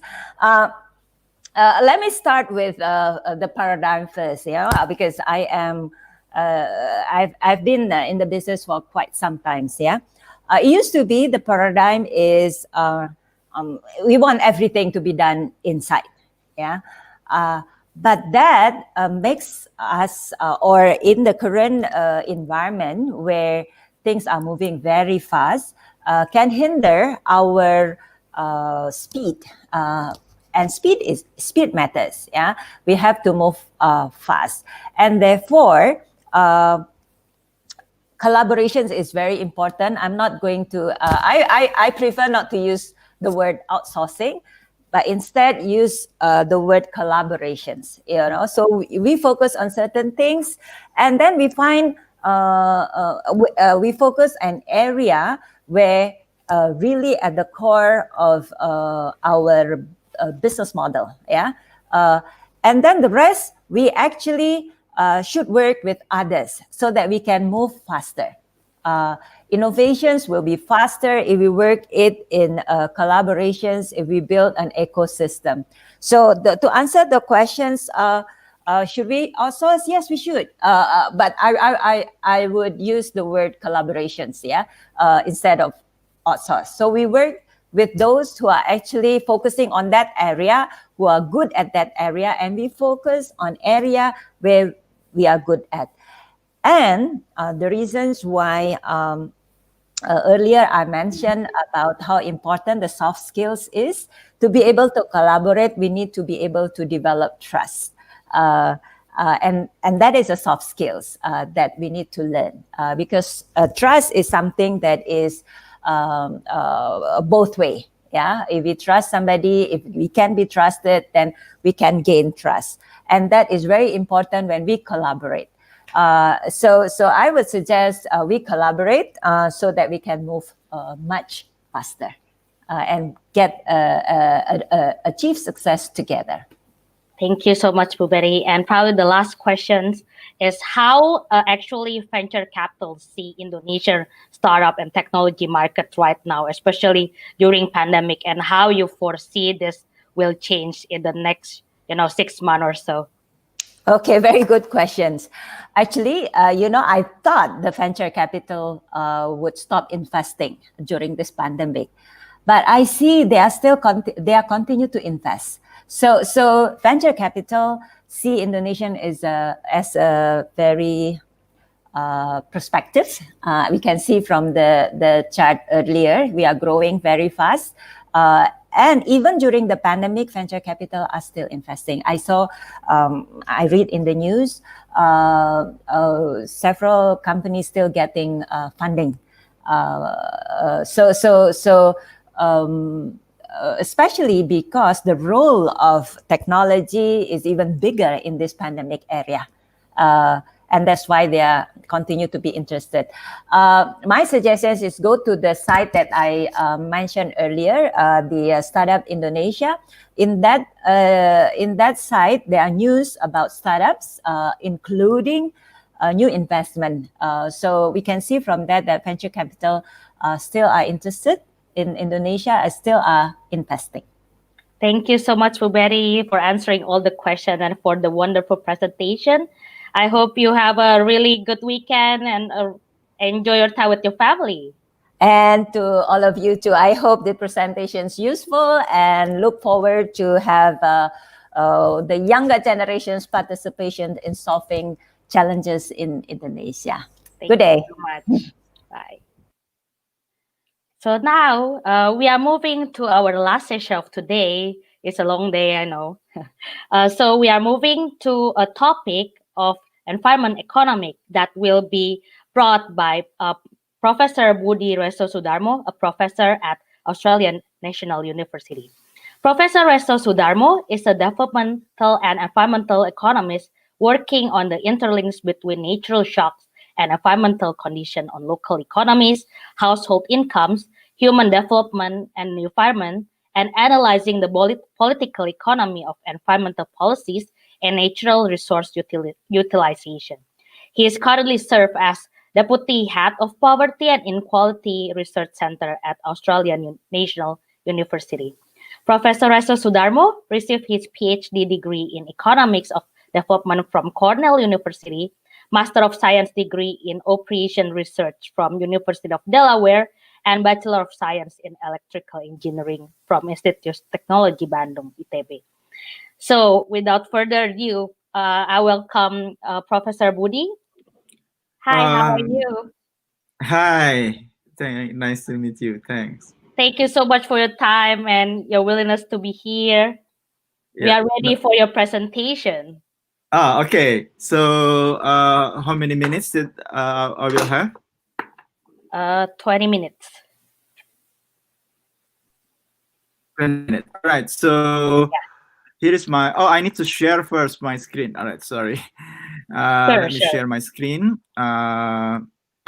Yes. Okay. This is share screen. Share.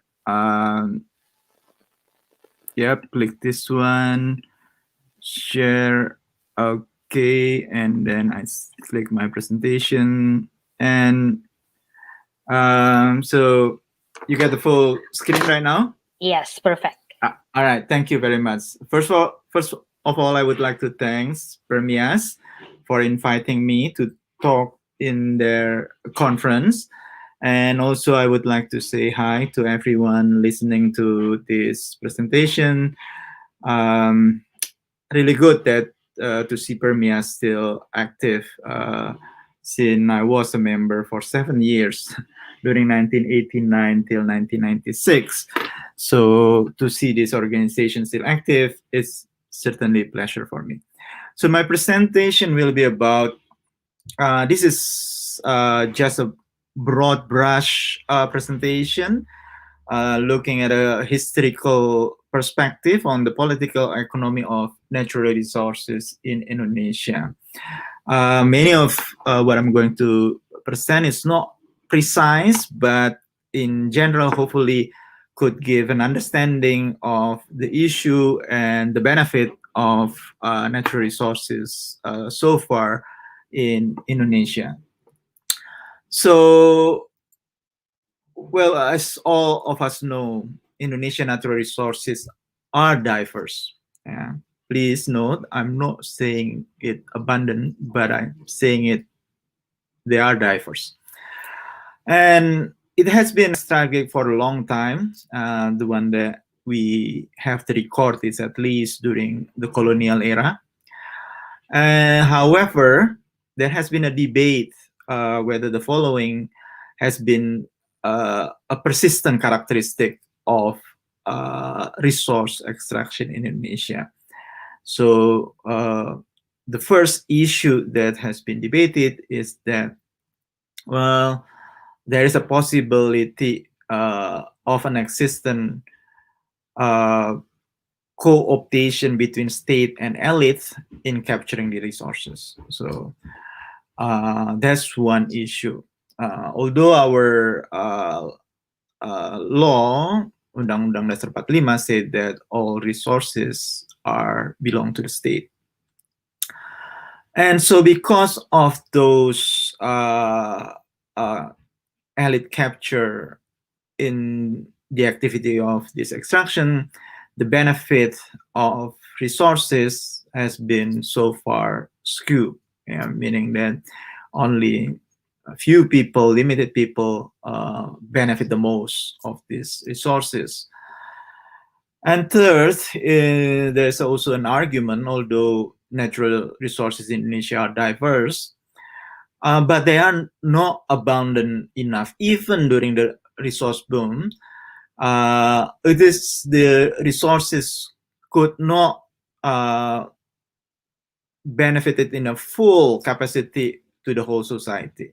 Well, one of them could be because of that is elite capture, but we don't know.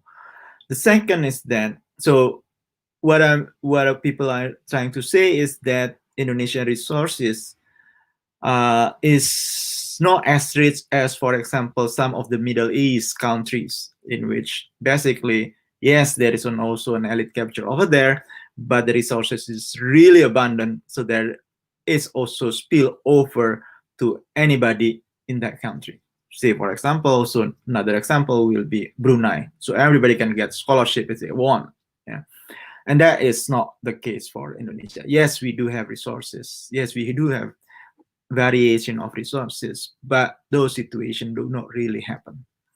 The second issue is that the resources itself has not been able to sustainably push the whole economy to become much higher that people expected. Yeah, it does help the economy. It's not that it doesn't help. It does help the economy. We will see, but it's not giving capacity of those resources could push. Yeah. So, for example, some of the Nordic country got a lot of resources. Those resources has been used as a kick-off or a jumpstart for the other sector to really develop, and so they becoming more on the technology side of the economic activity. Australia, in some level, probably also the same. Australia resources has transformed the country to be able to have a more value-added activities. Yeah. So the presentation will go through the history of natural exploitation, natural resource exploitation in Indonesia, and offer audience some material to discuss whether those claims are actually true. So I'm not going to give to judge or give you a conclusion whether that is true or not, but I will let you to think and decide whether these things are actually happen. So I will skip the colonial era. So I will just start from the Suharto era, which is the beginning of large resource exploitation in Indonesia, relatively larger than during the colonial era and during Pak Sukarno era. So there are three foundations of law that making it possible for this extraction. The first law is this foreign direct investment law. So law number 1, 1967. So this is just after Pak Harto became president. Basically, this law providing a clear procedure and much simple, along with general tax concession for foreign company to enter Indonesia. And for what? So there's two other law that is also established, which is the law number 5, 1997 on forestry, which basically stated that all forests in Indonesia are under the control of the state. So just in one day, more than 80% of Indonesian land becoming under the control of state.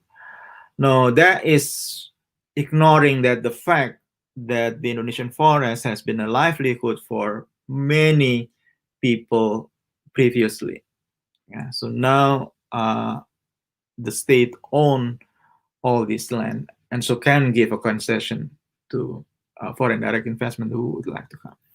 The second law is that this mining law, Law 11, 1997, inferring that all land in this republic could be used for mining. So all land, it doesn't matter what is it, if there is a mining potential, they could be transferred into a mining land.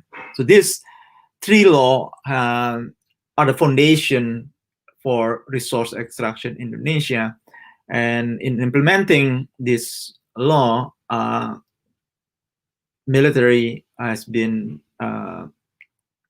the government has made the military role expand to a lot of various sectors in the government. And the approach has been centralistic. So all license should come from the central government. So then it is easy. So the strategy has been relatively clear. You allow the rule for direct investment, and you actually claim for all the resources.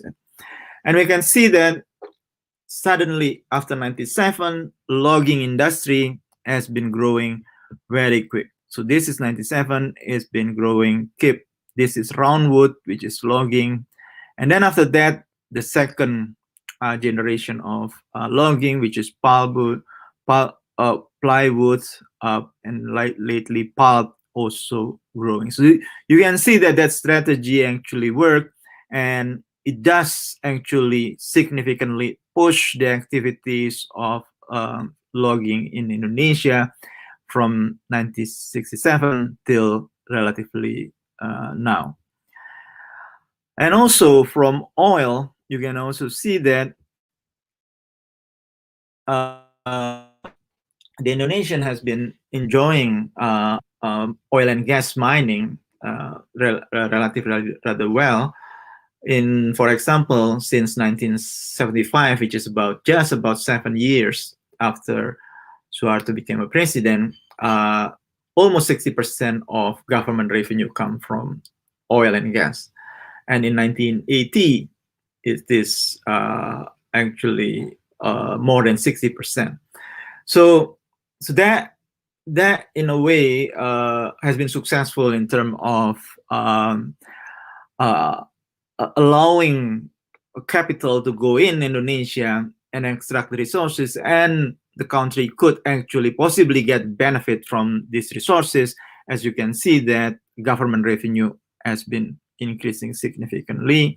The contribution of natural resource, oil and gas, and forestry has been relatively significant. But then there is an issue about who actually benefited from these resources. So we look at this GDP per capita among island groups in Indonesia, and the way that you look at it is that so all GDP per capita increased. There's no question about that. The question is how one region relative to others. So 100 is the average national. So at any point, 1975, 1990, 2004, 100 is the average national. And so the question is whether you are above or below the average, and also whether the trend is increasing or not. And you can see that over here, Java, Bali is persistently increasing. Yeah. Sumatra increasing first, but then decline. Same as Kalimantan, Sulawesi keep declining, and Eastern Indonesia keep declining. Yeah. And if you just look without mining, Sumatra is actually persistently declining. Only Java that persistently upwarding. So this is one way to see that there is a bit issue on the distribution of this benefit. Clearly, the 1970s, 80s resources benefited Java Bali compared to other. Not that other do not benefit, other do that benefit because their GDP per capita increased, but they are not having the benefit as much as probably Java and Bali. And the other benefit that is rather persistent is poverty. So poverty declined significantly. Yeah. So over here from 1970, in which this is rural and urban, and the total cannot be seen, but it's in white. All rural and urban poverty declined persistently until 1990, a bit higher in 2000, and both rural and urban area decline. Yeah. So there has been a benefit of these resources, but we also see that there is an issue in terms of distribution of benefit. Now, whether this benefit has been changed the structure of Indonesian economy to become much more modern, heavily rely on manufacturing and technology, is the following story. So you can see over here that throughout the year, definitely agriculture has been declined. And in 1980s, this one is oil and gas, together with mining, is certainly big. And services has always been big because Indonesian informal sector has always been big. Yeah, more than 60% of Indonesian labor market are informal. So the services is always big. Now, this one is the manufacturing, which is the modern sector that we hope. And you can see that, yes, actually, our natural resource funding has been transforming the country to becoming more modern until 2000, but then it stuck in 2010. So yes, it has been modernized the whole economy, but it's not totally being able to make this manufacturing sector keep growing, and so keep the proportion in the economy keep bigger, because these are the labor where many are working in formal labor, more benefits for salary, while the services, a lot of them are informal. So, and besides that, there is another implication, is that deforestation. Indonesia deforestation rate during those exploitation has been relatively higher compared to others. So for example, Indonesia between 1990 is so high comparing to other countries who are relatively rich in tropical forests. And so that's one. And those reduction in forests happen mostly in Sumatra, Kalimantan, Sulawesi, not so much in Papua, and Java do not really have forests. So it had, So if you go back to the distribution of benefit, and you see that many of these resources are taken mostly in Sumatra, Kalimantan, and some of Sulawesi, but the distribution benefit, as you can see, the one that persistent happened in Java. So let me skip the Habibie Gus Dur Megawati era. Now we come to the SBY era, 2004, 2014. What happening? So there is another boom happened during Pak SBY. One of boom is this oil plantation boom. So after 2004, actually this plantation has been growing since 1991, but really after 2004, it becoming very big. Yeah, so this is the first boom, and the boom is not only plantation by company but also by smallholder. So Pak SBY in a way enjoying this resource boom that we faced during 2000 till 2014 in a way. The second boom is from open pit coal mining. So these are the production And if we compare the growth Indonesia and some of other big coal producer, Indonesian growth from 2000 till 2011, and this is will be ended in 2014, have enjoying this growth. So again, during Pak SBY, there is a boom in the natural resource exploitation. However, if you look at per capita, you can see that some of the region do not really enjoy. So this is Papua and Maluku. You know, this is their GDP per capita growth. Yeah, comparing to, for example, Sulawesi, Nusa Tenggara because of Newmont, and Java, Bali. Yeah, so there's not as the situation is not as before, because there are other than Java and Bali and that actually enjoying the boom, both oil palm and coal boom. But there are other regions that not really having, they all increase but not really enjoying as much as some of other region. The other implication of the variation during Harto and then so on is that, which is then we just realized in 2007 when we host the COP, that we are actually the top among the top 5 emitters in the world. Yeah?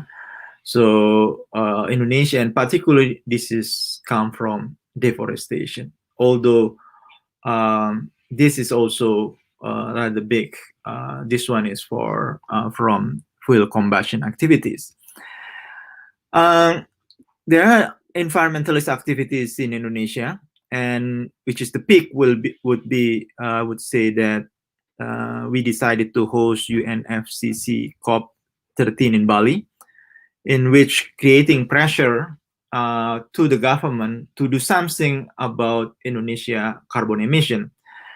And at the same time, Pak SBY also would like to have a legacy as a leader among developing countries on the issue of climate change. So there are other good commitment during that period, which is Pak SBY adding a pro-environment part of his mantra beside growth, job, and poor. And then there's a commitment on emission, the development of national climate change, and particularly the REDD agency, yeah, which is supposed to be a super body directly under the president. And also he set up a future energy strategy in which the contribution of renewable expected to increase significant. So that is what happened during the 2 booms on natural resources that we have. Now I'm going to look at the situation that relatively recent what happened. So this is Pak Jokowi era, re-elected in 2019 and now have to face the COVID pandemic. So Pak Jokowi is not that lucky. Indonesia actually having a bust instead of a boom during his period starting 2014. The price of oil palm relatively declined, and the price of mining relatively is actually lower, and so mining contribution to the economy has been relatively declined. So Pak Jokowi and his cabinet, in a way, instead of enjoying a resource boom, has to face a resource bust. And this is why, if we look at the average growth during Pak SBY and during Pak Jokowi average growth relatively struggling in 5%, and now probably have to lower. And on the climate change issue, there are some good news, which is in 2015, he actually removed gasoline and gasoline subsidies, and so it's predicted has been reduced carbon emission rather significant, between 5 to 3% of carbon emission. And so that is probably the biggest environmental policy that Indonesia ever had. But on the other hand, Pak Jokowi also merged environment and forestry, in which forestry has been a bigger minister. So in a way, Ministry of Environment is swallowed in Ministry of Forestry. And he also demolished the REDD agency, in a way, end up Indonesia leadership on climate change issue among developing country. The situation on GDP per capita is also not that good as well. As you can see that in terms of GDP per capita, and the distribution is still an issue, particularly for Maluku and NTT. Poverty also still an issue, and it's different between region. This the red one, Papua has still have the higher poverty. So it doesn't really matter even during the boom and the bust, we do have this issue on distribution. Not that the government has not tried to resolve those issues. If you look at government budget per capita, the government has been trying to put more money in region outside Java. Now we come to the situation during COVID. GDP in the Q2 has been affected, been contracted by 5%.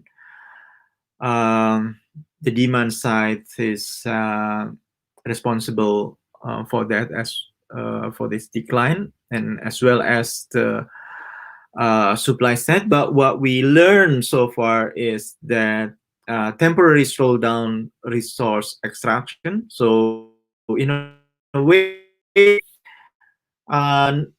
it's provide an opportunity, to move forward, because hopefully in one point in the future the pandemic could be relatively managed, and so providing a room for sustainable economic recovery, while so far resource extraction has been lower, environmental destruction has been lower.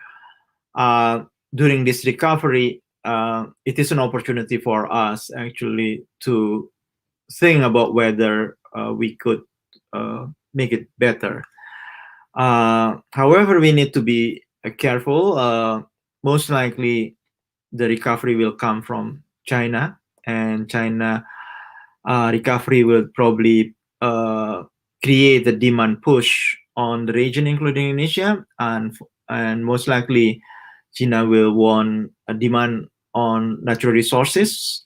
And so although I've been mentioned that the recovery after the COVID provide opportunity, but we need to be also careful, because the source of the recovery will most likely an increasing demand of natural resources of Indonesia.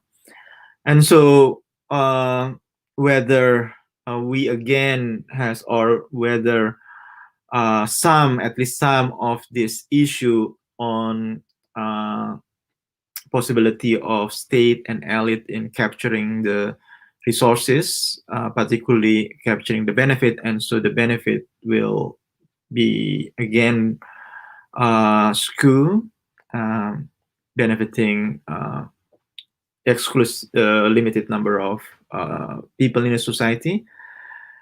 And let's see whether the next one, if of this resource boom, we actually could better distribute, so the benefit is actually rather enough for the whole society, and able to transform the Indonesian economy to be more modern and rely on productivity of manufacturing sector, as well as resolving some of the environmental issue. I don't know whether that is too much, but COVID do provide us an opportunity if we are able to recover, of course. But we could do the same thing as what has been happening in 1970s and lately in 2000. So that is my presentation. Thank you.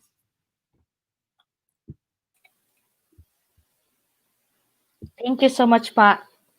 Now we already have a lot of great questions coming from YouTube. Probably we can kick off from the question from Firdaus Melele. So thank you, Professor Reso Sudarmo. Could you comment on Freeport Indonesia? Now that Indonesia owns most of the shares, do you think Indonesia would be more benefited from this? How about Papua itself? Well, Freeport is certainly, an important attention. So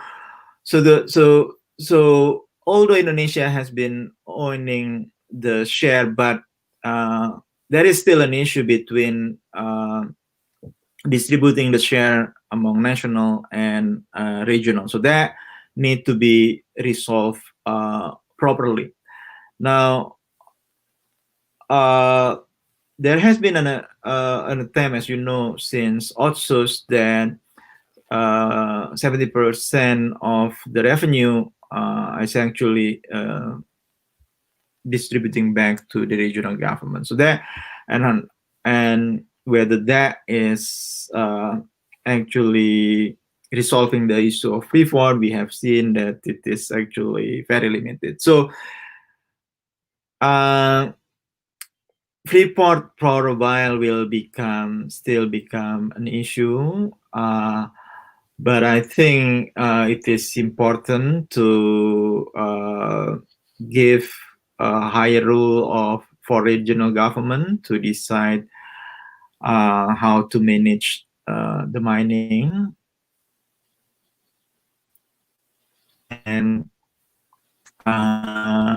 central government probably need to be more relaxed in controlling the activities. So I do not have a direct quick solution for that, but I think allowing regional government, and if the regional government are actually a good representative of the society, that probably will become better. So well, look at, for example, PNG.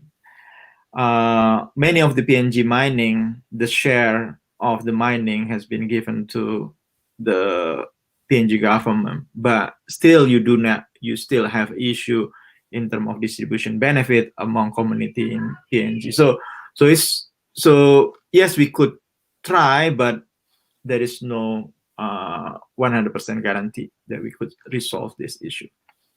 Yeah, it's a tough issue to talk to. Yeah. And another question is, do you think the lack of human resource in Suharto era contributed to the exploitation of the nature resources in the first place? Well, could be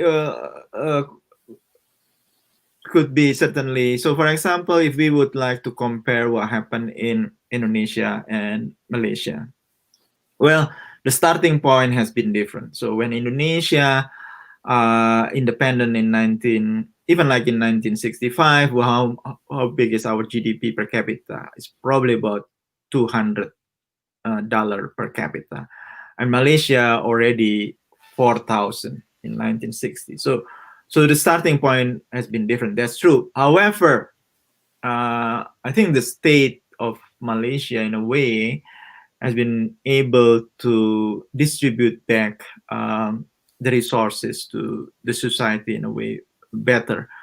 Not that we are bad. There are other countries that is really bad. For example, Africa. Even Mexico actually stagnant even with those resources since 1960s. So we are actually growing, yeah, but distribution is an issue, yeah, among island, among people in urban, and that is probably that which people trying to make it better, and hopefully decentralization that implement in 2001 resolve it. Although we have seen it's not like 100% resolve it, but yeah. Interesting. And you mentioned, like from the previous chat, there is like Java and Bali chart keep increasing, the mining, no mining compared to the other parts of Indonesia. What exactly causing the centralization in Java Island? Well, certainly government budget. So all this mining revenue goes to the government, and the way that the government distribute is based on population, and population in Java and Bali are the most. So then they automatically distribute a lot of the revenue in Java and Bali to build up manufacturing sector, to build up infrastructure, allowing foreign direct investment on modern sector. So that is what happened. And the other reason beside a number of population also it's just much easier at the time to build all this infrastructure Java comparing to, for example, in Kalimantan, in which population was rare, and so then infrastructure becoming so expensive. So then the rate of return of those infrastructure might not be that big. The question is actually really why the Sumatra could not enjoying as much as Java, because population, yes, it's not as many as Java, but they are plenty. And second is that if you look at level of education, Sumatra are not that far from Java. So that been those are actually some of the question. Yeah, we could probably develop Sumatra much more, but it is really tough to develop the other region, particularly Kalimantan. Sulawesi, yes, South Sulawesi, and you can see South Sulawesi is actually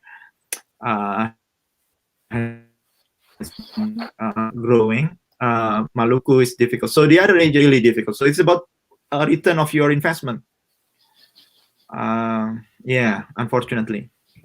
Yeah, makes sense. And if we talk about the present situations, like government in Western country already started to collect carbon emission tax to ensure the green economic activity.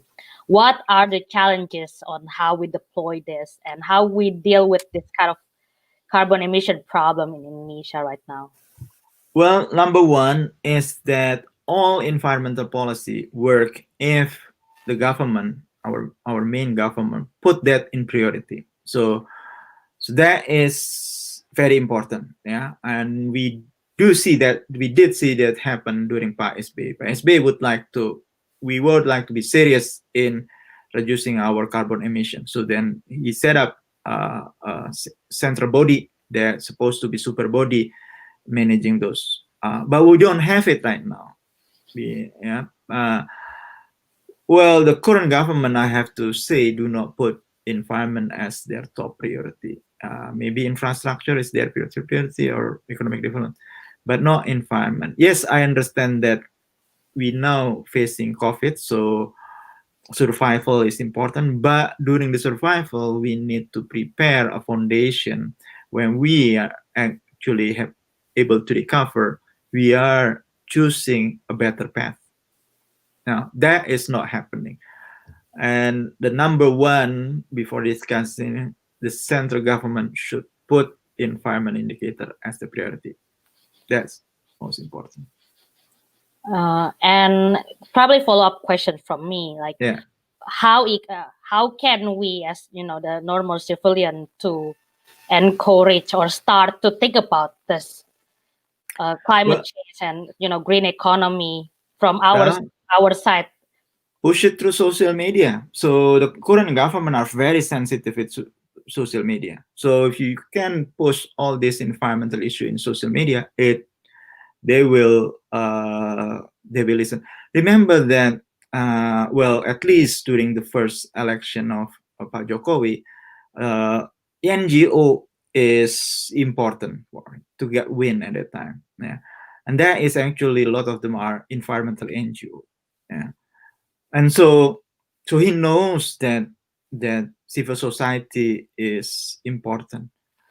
Although now he cannot compete, but he certainly seemed to be interested to have his children coming to the politics, and they will need those people, social media, NGO, all the civil society to support. And if civil society say, well, we will support you, but where is the environment in your program? Yeah. Okay. So, yeah. And there is a really good question from Ara. Thank you, professors. The government is building another mega rice estate project, yes, to counter COVID-related food crisis. Learning from Suharto and SB era, do you have any thought on this? Because there's like harm, the environment, and this deforestation. Yeah. So again, this is because if you look at Jokowi program, environment is nowhere on top 5. Nowhere. So, and as been mentioned in presentation, you know, when we're trying to push to become a leader of climate change issue among developing country by setting up RDD, you know, and have a commitment with Norway to receive funding and do something, and he killed those organizations, and so the Norway money, the Norway support is gone. So this is reflecting that environment is Norway. So we do have a glint of hope when Bu Susi became the Ministry of Fishery, fighting for illegal fishing. Yeah, although there's been a question whether those fight is actually just fight against foreign fleet, not to promote the recovery of a stock. It's been discussed, yeah, because the main sentiment at the beginning of the illegal fishing is this: there are foreigners come and take Indonesian fish, and so that is the initiate of this illegal fishing. Really thinking that okay, we need to reduce cash, so then the stock could be recovered. And if we think about reduced stock, yes, we need to make the foreigner out, but also domestic should be controlled because they are also taking fish. So far, yes, there are activities like pencegahan fire issue, but it's not as a full steam as the previous government. And the fight of among NGO environment has been long, you know, since 1960s to push it to become Indonesia having those priority, and Pak Emil has been nicely pushed that one also. And so the situation in which we see in SBA is not like 1 year effort. It has been an effort for a long time. But now I think all these environmental NGO and so on should get together and push it again. And basically, whoever the president of Indonesia, they need to have environment as their top priority, because only with that we could do something with the environment. Thank you so much, professors. Really insightful. This is like a crash course of environmental economy. Thank you so much for your time. And this has really raised our awareness towards, you know, the environmental issue in Indonesia. And I hope you have a wonderful and restful weekend. Thank you. And again, thank you for having me. Thank you. So Indonesia diaspora, we are now approaching the end of the event. But before we close up our event, we have a closing from, our His Excellency Ambassador Robert Slade, former Ambassador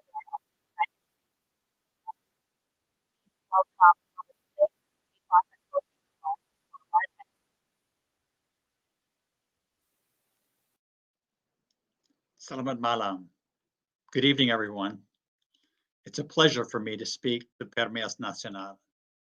Just saying Selamat malam makes me miss all the wonderful friends I have in Indonesia and recall the fantastic experiences we had. Whether it was climbing Mount Semeru or Mount Merapi in central Java, taking my wife and kids snorkeling in Labuan Bajo in Papua, or just enjoying the tremendous hospitality of Indonesians all over your great country. My 3 years in Indonesia are an experience I will always cherish. I first want to congratulate all of you for organizing yourselves into this group. Groupings like yours are how you can gain influence and achieve your objectives. Let me give you an example. One of my previous jobs was to be Deputy Ambassador in India and then later Assistant Secretary of State for South and Central Asia, where I was in charge of our policy for that region and the work of our embassies. One of the big initiatives that the United States and India undertook at that time was the Civil Nuclear Initiative. We aimed to do something big. We believed India had become a force for peace and prosperity in the world, but it also needed energy to grow. We believed we should make India the first country that had tested a nuclear weapon that could also be the first country to access civil nuclear technology from the US and not be a proliferation risk. This was a big break from nuclear orthodoxy, but we needed to get this through Congress. And guess who stepped up? Indian Americans all over the United States organized themselves, lobbied their senators and representatives to support this legislation. And thanks to their efforts, it passed by comfortable margins. I have long wished that Indonesians in the United States would do something similar and get yourselves organized so that you can push your members of Congress and senators to visit Indonesia and support more initiatives to further develop our partnership with Indonesia. Your organization is a great start, but please don't stop there. I have a few messages for all of you tonight. One is I hope all of you will continue to be strong supporters of the US-Indonesian strategic partnership. The future belongs to both of our countries. Indonesia is the largest Muslim majority country in the world, and experts project your increasingly diversified economy will continue growing fast for the foreseeable future, so it will climb the ranks of the world's largest economies. The US is the world's superpower. To be sure, the last 3 years have tarnished our reputation and diminished our influence, but I am confident we will be back. Now, why do I say that? We have a great ability to reinvent ourselves. Many in the United States in the 1980s fretted that Japan would overtake us. That didn't happen. Instead, US companies led the internet revolution of the 1990s, led to unprecedented innovation and prosperity. Then came the crash of 2008, when many of our most iconic financial institutions failed. President Obama and Vice President Biden rescued the auto industry and worked with Congress to pass laws that created guardrails for the financial sector, which allowed that sector to stage its own recovery. And we then had an unprecedented period of growth that lasted until the onset of the current COVID pandemic. My point is that the United States has a great capacity to reinvent itself. Why? Well, first, I think it's because we have a strong higher education system that helps to foster innovation. I think a second factor is also our traditional welcoming of immigrants that has ensured both a strong and diverse population, but also a source of labor and new ideas. So, ladies and gentlemen, we will be back. And it only makes sense for the largest Muslim majority democracy and the largest superpower in the world to further cement our strategic partnership and our friendship.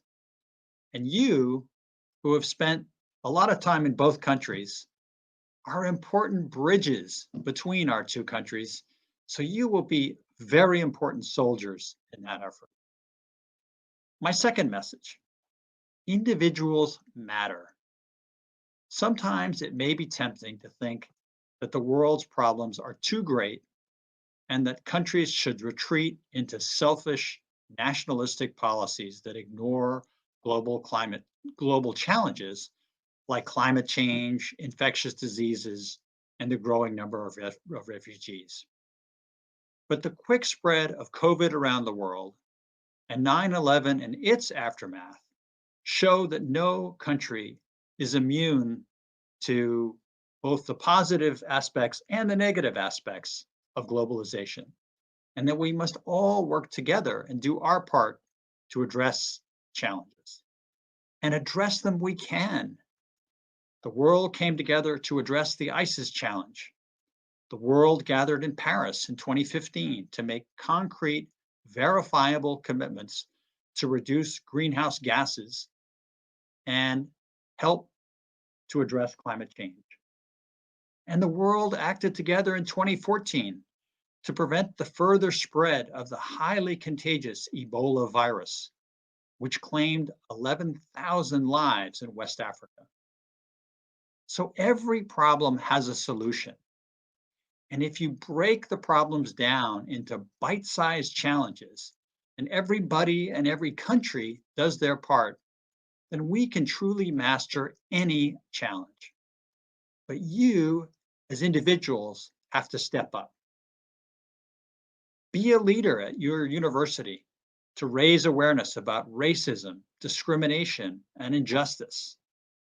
Be a leader in your community, either in the United States or Indonesia, to make sure your community is doing its part to adopt sustainable energy policies, to promote tolerance, to reduce plastic waste, and ensure that every kid and every family has access to decent, affordable education and healthcare. And you, as PERMIAS, should figure out where you as an organization want to make a difference and then go out and do it. My third and last message is this. Indonesia has a greater role to play in the world, but all of you must push it to do so. Your country's modern history began in the ashes of the Asian financial crisis in 1998. The generals could have stepped in and taken over the country after Suharto fell and your economy cratered.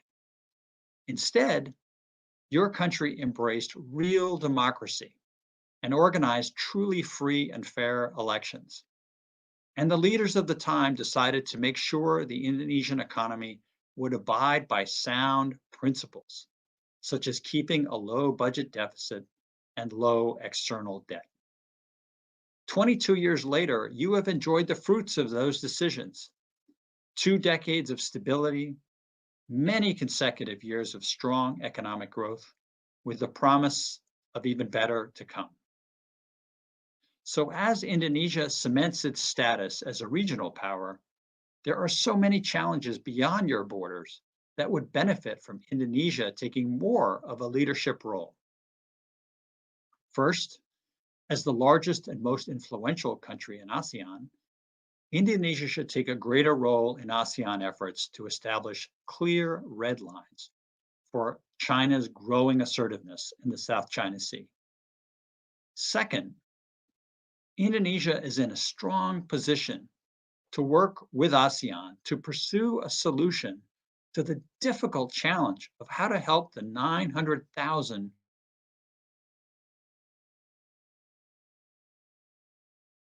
Rohingya refugees return to their country with assurances that they can lead a secure, prosperous life we all want for our families, or that they can be resettled to third countries.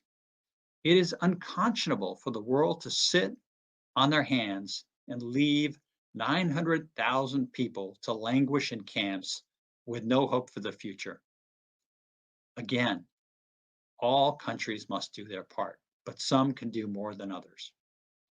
Third, as democracy faces growing setbacks around the world, who better than Indonesia to share the power of its example of how your generals let go of power at a risky time to embrace democracy and prudent macroeconomic policies. All of you have had the benefit of a great education, and you have learned what challenges we face, but also what tools you have to deal with those. So go out there as young, dynamic Indonesians and make your difference in the world. Your country and the world will be better for it. Thank you. Salam. Good night.